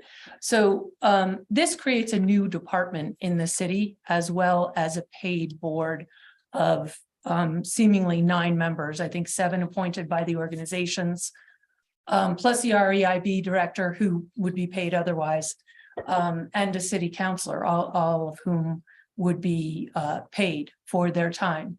The department has an investigative office and it would require legal expertise. I have not heard what the expectation for the cost of this new department in the city is. And the new department in the city, unlike any other department in the city, doesn't seem, by what I am reading here, to have any oversight from either the city council or the mayor. Also, you raised an excellent point about not having anybody on who's been in law enforcement involved, but it actually says no member shall have ever been employed by a law enforcement agency. That would include social workers employed by a law enforcement agency. The state's attorneys or attorney general's office would be considered law enforcement agencies. If you worked in administration of a law enforcement agency, if you were employed mopping the floors, it would include employment in a law enforcement agency. Those are the words in this ordinance. Also, while there is a right to appeal by the employee who is being disciplined, that right to appeal is only to the Superior Court.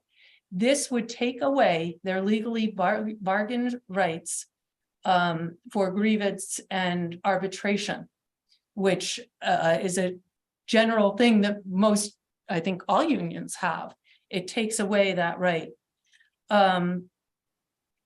As far as there being many boards, my question was, who are they? I think we should be talking about who would be eligible to do this.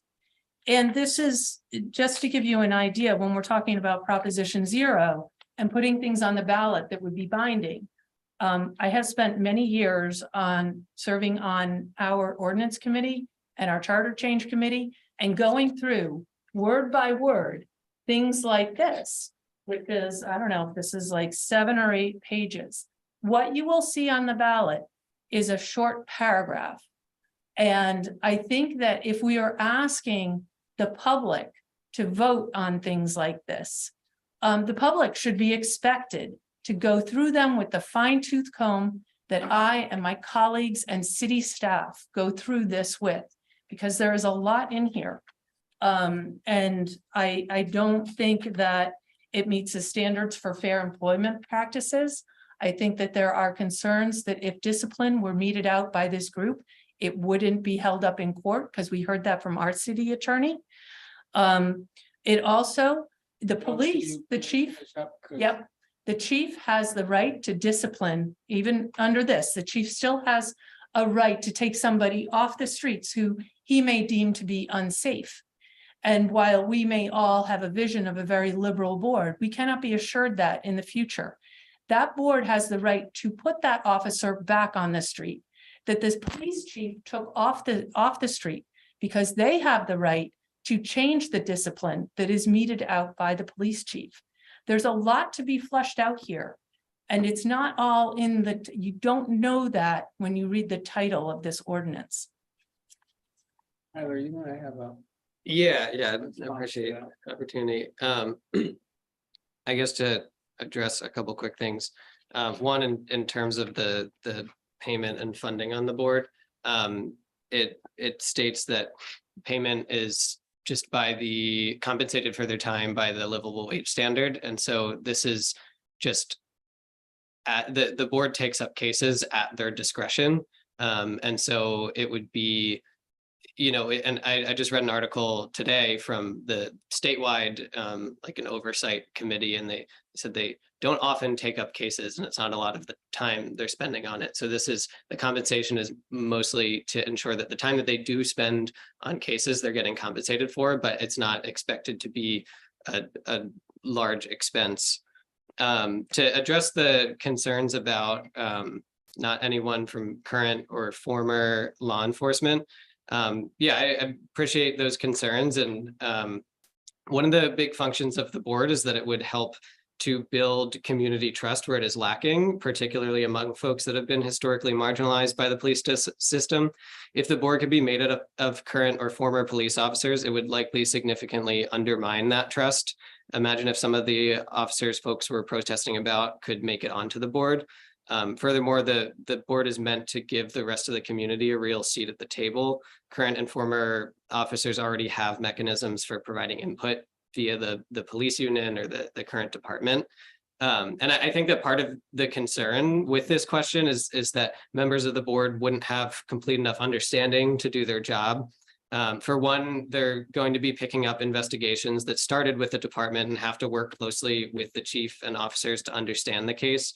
And also listed under powers and duties is that they must attend and complete sufficient training to perform their duties. So they're not going into this blind. And then, yeah, just a final thing. And I don't want to send the wrong message here, but this, if it passes a city vote, still goes to the state legislature where they are able to basically make whatever changes they decide at the state level with this proposal.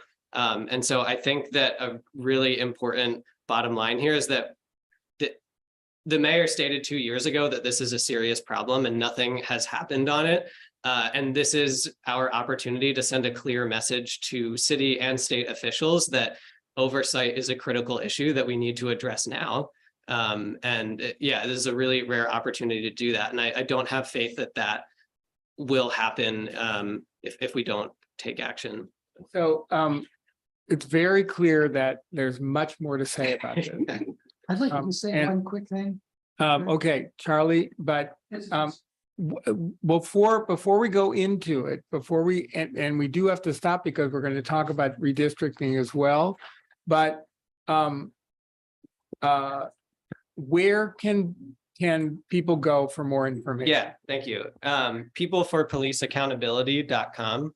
Or if you Google Burlington Police Accountability, it's like the first result. So. And Joan, where can people go for instance, online for the argument that you've been developing? I'm sorry, this is not something that's come through the city council, so there is no record of an argument specifically against this or for it in terms of the city council, because it hasn't been vetted through the city council. So I think that you actually have to read it, and you have to read all of it, and you have to read what the existing policy is, and know that in terms of training, I have probably been through over 100 hours of learning about the processes, directives, and training of our police department, and I would not be qualified to mete out discipline in this way. It's extraordinarily complex. So I don't know if there's somebody will organize an effort to oppose this, but I have not. I don't have a website. I'm happy to talk to anybody who wants to talk about this. Just as some, website, just so good. It's also on the city, it's also on board docs. Because we had a public hearing on Tuesday about it. We are also having a public hearing on it the 23rd. And so in that process, this is warned on the in the city council agenda. Great. Thank you. Thank you both. And thank you all. And Charlie has the last word. Okay, so about 15 or 17 years ago, I applied to become a member of the police commission. And at that time, I testified to the city council that the greatest problem that the police commission had is that it didn't have anybody on the police commission who knew anything about the police department or police services or police culture. Okay, and now we have a new proposal that says we're not even going to allow these people on the board. And so my point at that time, 15, 17 years ago, was the fact that the commission was completely dependent on whatever the police department told them during commission meetings. And they had no one on the board who could ask intelligent questions or whatever. And so that was, in my opinion, the greatest failure. The greatest need for the police commission was to actually have someone on the commission who understood the police department and that culture. And so I'll just leave it at that. Right. I'm afraid we're going to have to stop. We are. I do want to clarify an important point in this, I'm sorry, Okay. Andy, and that is that this doesn't just preclude police officers from serving. I It's really do anybody object. who's been employed by a law enforcement agency in any capacity is precluded from serving. Thank you, Joe. I think we're going to go on to redistricting. Otherwise, we're not going to have any time at all. Yeah, I think we're down to 3 minutes, so I'd like to pull a page from the city council playbook and move to suspend the rules for the purposes of continuing the ballot discussion. I think there's a few more after redistricting as well, so if I could get a second from somebody that's here. Well, I don't even know if I can take it, but you don't live here. Yeah, I can't. So I don't know if somebody who lives here wants to do that, but if you need to do that, what your bylaws state, but little ball humor aside here. I think that we can unilaterally extend the discussion.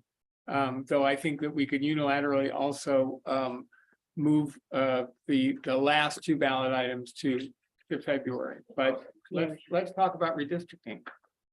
Okay, let's talk about redistricting. So, one of the things that I want to mention about redistricting, there's a lot of different people who weighed in on this, did a lot of work on it. And one of the people who did a lot of work on this was in here in the room, and that's Nancy Stetson, who, besides her role on the NPA, is the city's mapping specialist, and I think drew like a couple dozen maps in conjunction with Megan to really move this process forward. And move that mic. Instrumental in helping to facilitate some of the dialogues here. So I think that effort, I wanted to recognize that. So, but as far as redistricting goes, we've heard a lot about process tonight from the gentleman on my right, the gentleman on my left. Not me. Tyler Fareed, also confused tonight. So if I can get this right. You know, and they talked a lot about process, and I'm gonna jump on that train for business. And while we can certainly talk about which map is better than this one or that one, for me, it's really not about the maps per se and where we draw the lines. It's really about the public process surrounding redistricting. And I've been active in this dating back to probably June or late summer of 2021. You know, and it kind of came out of what happened, you know, 10 years prior in 2014. It's just something I've had an interest in. And the city had at the time had the Public Works Commission was last night. Yeah, they had committed an ad hoc committee on redistricting that, you know, convened a number of public meetings and everything. And there was an opportunity for people to weigh in on really what they valued. And when it comes to redistricting, there's kind of two parts to it. There's the statutory criteria, which, you know, really what's driving it is the whole concept of one person, one vote, a desire to create, you know, equal wards of political districts of equal population in a manner that is compact and contiguous. And then overlaid over the top of the statutory requirements are what I would term, you know, kind of community values, things like maintaining neighborhoods, using natural boundaries and things of that nature, trying to keep like things together. And out of the public process, kind of there was a final report, and the final report, there's kind of three things that came out of three emerging themes for which there was a large amount of consensus, and that was to address Ward 8 as it is currently configured. We heard a number of testimony about the low turnout, participation, things of that nature. The second theme was to eliminate the district model, which we currently have. And then the third theme was along the lines of the community values, which was to kind of preserve neighborhoods and keep them together as best as possible. There was also some comment about re-establishing the downtown ward. I was one of the people that spoke in favor of that, and also about unifying the King Maple neighborhood here. And for those of you who are familiar, the King Maple neighborhood is currently split between Ward 3 and Ward 5. The dividing line is currently King Street. The King Maple neighborhood is Vermont's largest community of color, has a number of new Americans there, and you know, really a desire to kind of make that neighborhood whole and give them a voice in kind of one district or another, rather than to have them divided. So for me, it really comes down to, you know, how did the map that came out of the council, how did that, you know, weigh in or kind of compare with what we heard from the public in terms of the process and what people said values? And when you put it up against that criteria, I feel that it kind of comes up short. I think, you know, the argument can be made that Ward 8 was reconfigured, but I think the biggest concern from many, many folks is that we still have the district model. When we look at what happened going back to 2014, the city's population had grown at that time.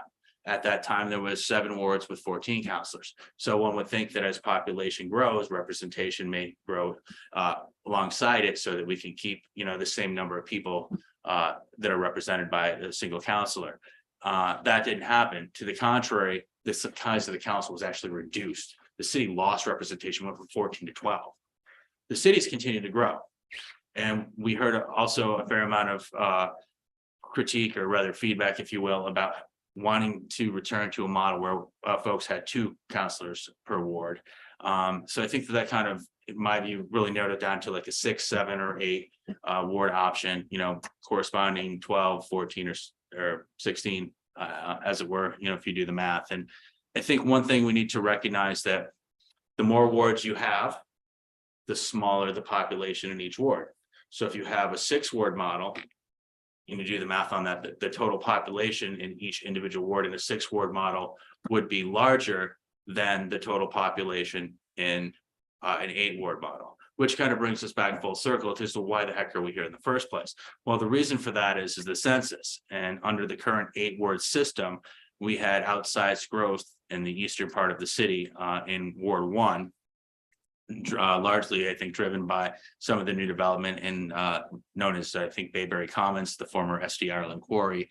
And so really, to address the issue, the point of it is one person, one vote, is to try to come up with a system with equalized populations. And so taking all those factors into consideration, what came out of the public process, and looking at the map that kind of came out of the council, I think that it missed the boat on a number of things. And I think for many folks, myself included, the biggest thing was people wanted to move back to a model with, eliminate the districts and go with a model with 2 counselors, and that didn't happen. And, the few folks that I think that have really been opposed to that are some of the folks on the council. And I just feel that, from in terms of democracy and the workload and all of the challenges here in the city that we have, the more representation that we have, the more people we have to help share the burden and the workload, would be the way to go. So that's my analysis on it. Like I said, I'm not going to make any comments on the map so much itself, but I think from a process perspective, we could have and probably should have done a little bit better. Thank you, Chris. Anybody want to weigh in on or give us a little information on how the council arrived at this map that will be on the ballot? Should I tell them? Yeah, go ahead. It ain't over. So, and the next slide has is zoomed in. If you advance to the next slide, The next slide is, okay. you can see what happens to Ward 5. Nancy, I fear you. I don't want to talk about it. As the map maker, would you like to say anything about these? No, okay. Stay off. Joan, So the first thing that should be noted is that Nancy is a saint. If it was only 2 dozen maps, I think it was probably many more than that. And it's all a lot of work. And at our public hearing on Tuesday night, well, actually the night that we adopted this map that you see before you now, a new map was introduced. And it was not possible to consider that map because we didn't have Nancy. Nobody could produce a map that tells us, exactly whether or not we've met the legal requirements with this map. Officially, what it looks like. We couldn't have any of those things, and this was the night we needed to vote on a map and warn it for public hearing. So we did. We voted on this map. This map, like every single other map we have considered, is flawed. And you can, it's just a matter of deciding which flaws you prefer in every map. And everything Chris says is accurate. Redistricting is just an ugly and difficult process. I think our legislature maybe does it well because they do it all behind closed doors. Nobody knows what it's going to be. Nobody's asked what it's going to be. And then we get informed that Burlington has been divided in 2. And so be it. We don't get a vote on that, unlike this. So on Tuesday night, a new map, the same map that had been proposed previously that we did not have an opportunity to consider, was brought forward in the public hearing. The purpose of the public hearing on charter changes such as this is so that the public has an opportunity to weigh in, and that we have an opportunity to make changes that are responsive to public comment. We cannot make changes that we want to make just because we, the council, want to make changes at that point. But when something is brought forward by the public, as this was, we're allowed to consider changes. So we asked at that meeting if we could have an official map drawn for our meeting on Monday, the 23rd, for consideration of another map that has very significant changes to this map. Basically, the downtown ward, which you see as Ward 3 here, it would be called Ward 8. It would make the King Mabel neighborhood whole. It would include it would be bounded by Pearl Street at the north side, so it wouldn't go into the old North End as it does now. And it would climb up Main Street and take some of the dorms. One of the great challenges we have in this city is that 25% of the city is students. And we, in terms of representation, we have to count the students, even if they are not eligible to vote. And if they're not eligible to vote because they're here temporarily or because they're registered to vote in Massachusetts or New Jersey or Pennsylvania, despite that, They are part of the count in each and every ward. And consequently, we currently have a ward where you can get elected with very few votes. And that city councilor who serves, backed by a very tiny percentage of the city, gets the same vote as a councilor from the New North End or the South End who is elected by maybe 2 or 3 times as many votes. And so to have councilors that have, hopefully, in my view, more support from more voters, not just the count of bodies, which in a college town is kind of a different thing. Divvying up the dorms in particular, because the dorms are freshmen and sophomores. They're not even going to stay there. They have to move. So we've been trying to figure out different ways to kind of share the dorms among different wards. The concept when we created our current Ward 8 is let's have a student ward. Well, we've done that for a few years now, and we found it's very hard to even get the volunteers we need for school board, to serve at the polls, to do the inspector of elections. So we need a more stable population. And also, as Chris pointed out, when we have 8 wards, these wards are very small and they get thrown out of compliance with the need to have equal numbers. Because those numbers are small, they're thrown out of compliance with small, not very big. Yeah, a few hundred people is the only deviation we have ward to ward.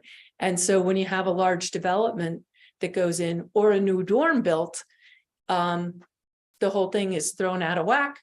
If we had larger wards, that wouldn't be so true.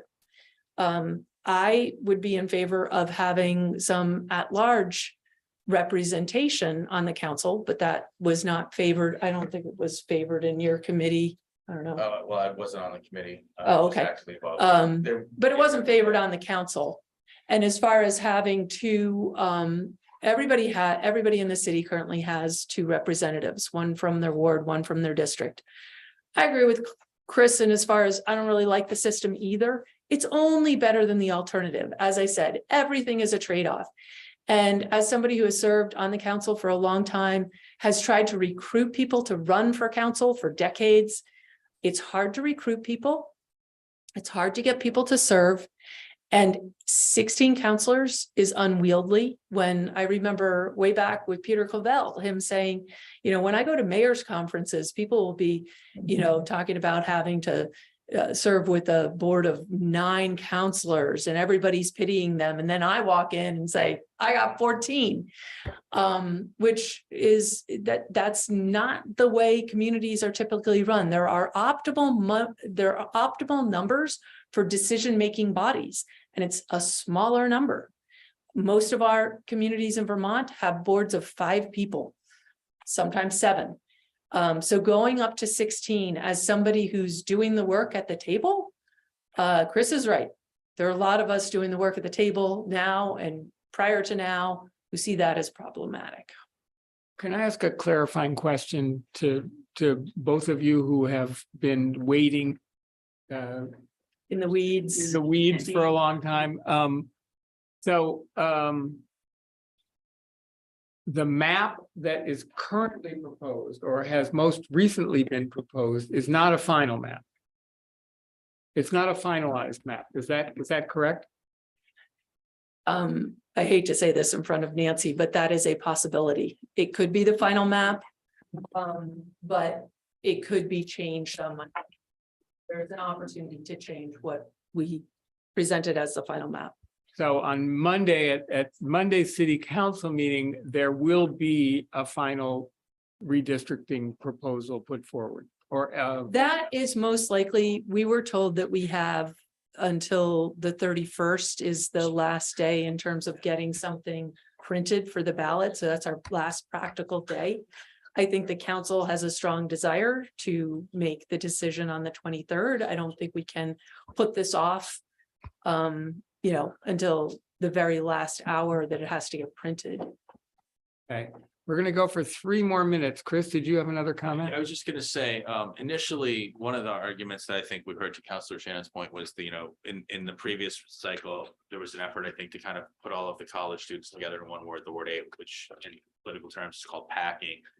And then this time early on, we heard from, and I think fairly consistent from different parts of the city, a desire to quote, distribute the student population equally across multiple wards. And initially I thought, yeah, this sounds like a pretty good idea. But then, it occurred to me one day, I kind of had this epiphany. I said, well, what if we replace the words college students with Black voters? Let's distribute Black voters across multiple wards, or let's distribute Latino voters across multiple wards.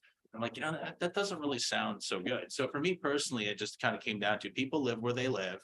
And they have a right to participate in the process so long as they meet the statutory requirements to hold the franchise. And insofar as this goes, regardless of what map we get, I think it's fair to say that if the final proposal does retain the district model, it would not surprise me in the least bit if we saw a ballot question next year that attempted to restore the 2 counselor per ward model. I think that I would like to respond to the comparison with dividing Black voters being the same as dividing students. Students who live in dorms are unique in that they have to move. They are only there temporarily by definition. And they are counted as part of the census. And they're not going to be there they won't even be in the same dorm next year. They're going to be living where they are living for 8 months. That is not the same thing to say we're dividing a Black neighborhood. That would be very different in concept. I think Councilor Shannon's right in that, to some extent, in that analogy, but I think for me, it comes down to when we talk about college students, we're essentially talking about younger folks. And I think for me, it's wanting to make sure that they have a right to participate in looking at the current enrollment trends in UVM. And while I think it's true that the voters in Dorm A probably won't be there in Dorm A the following year, there will be another group of students to come in, and perhaps an even larger group of students to come into that same area the following year. And that is something we are going to struggle with as a city. Development trends. We have a couple areas in the city. For example, in Ward 1, we have UVM proposing some new dorms there, and we're already kind of pushing the limits of the population in an 8-ward model there. So that could become a flashpoint down the line. Similarly, we've got the Cambrian Rise development up in the New North End. So as population changes, the one person, one vote thing remains constant, and that's really what's driving this. And so we're going to have to continue to face some of these difficult questions, pretty much every 10 years. And I think the key to getting a good solution is to just getting folks to come out and getting them engaged in the process. And while I don't necessarily agree with the map that came out, I do appreciate the work that Councilor Shannon and the rest of the council has done. They too have had a number of different meetings over the past several months in an attempt to really work this out. And they've kept them very cordial and really tried to work to come to something in a consensus that really balances the competing interests of some of the different neighborhoods. So I think, wanted to recognize that, although again, still not a big fan of the district model. And that's kind of the make or break point for me. I'll just say again that, it's different. It's not just engaging students. They cannot serve in the roles that we need people to serve. And there are thousands of students on campus. The size of a ward, tell me, 5,500? 5,593 in an 8-ward model. 5,593 is the average for a ward. And when you're looking at thousands of students on campus, this has a really big impact and off-campus students too are not as transient or definitively transient as the dorms, but still more transient than your average Black neighborhood.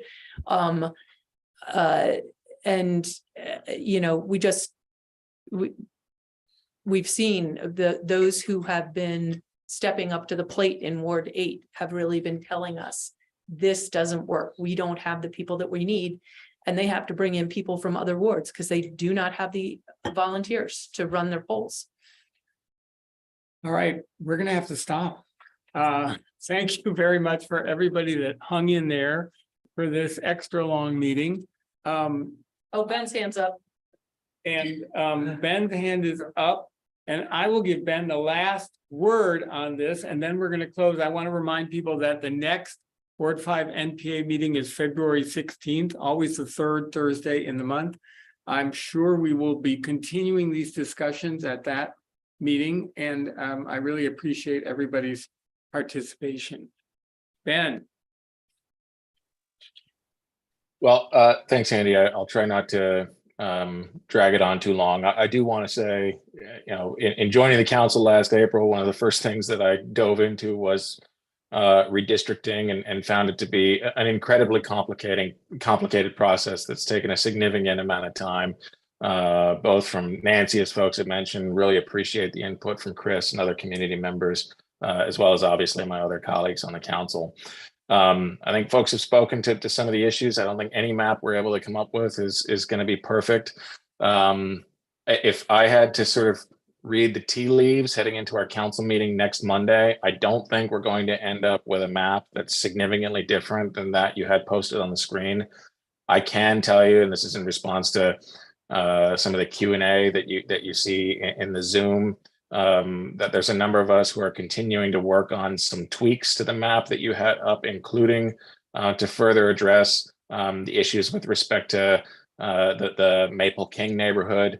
I know many people would be keen on ensuring that neighborhood stays within a single ward. So I would, again, if I had to sort of read the tea leaves here, I anticipate that there may be some tweaks to the map on Monday to respond specifically to that situation. So to answer the question from someone in the chat, there are folks who are working hard on that issue.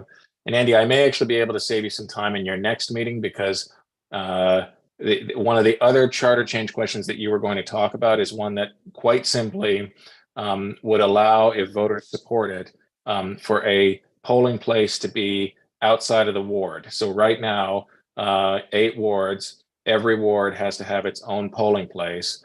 But think for a moment about the new high school that's going to be built up in wards 4 and 7, for example. That charter change question would allow for a single polling place for both wards 4 and 7 to be located at the high school, or a single polling place in wards 6 and 8 to be located at Edmonds Middle School. So those two questions sort of go hand in hand, and just thought that I would briefly address that as well. Thank you. Thank you, Ben. Thank you, everyone. Terry is passing around the remainder of the snacks, and I would remind people that if they come on February 16th, and thank you, Fareed, for bringing the samosas and the dumplings. Those were so good, and all of you online missed it. February 16th, come down to DPW at 645 Pine Street at 6:30, and we will have more snacks. Thank you, everyone. Good night. One final announcement. I just came in. I think it's the 23rd of February. The Flynn Theater will be promoting a conversation on community policing. They will have a couple of folks who were involved in that discussion from the Obama administration. So reach out to the Flynn if you want more information about that. Thanks, Chris. Thanks, everyone.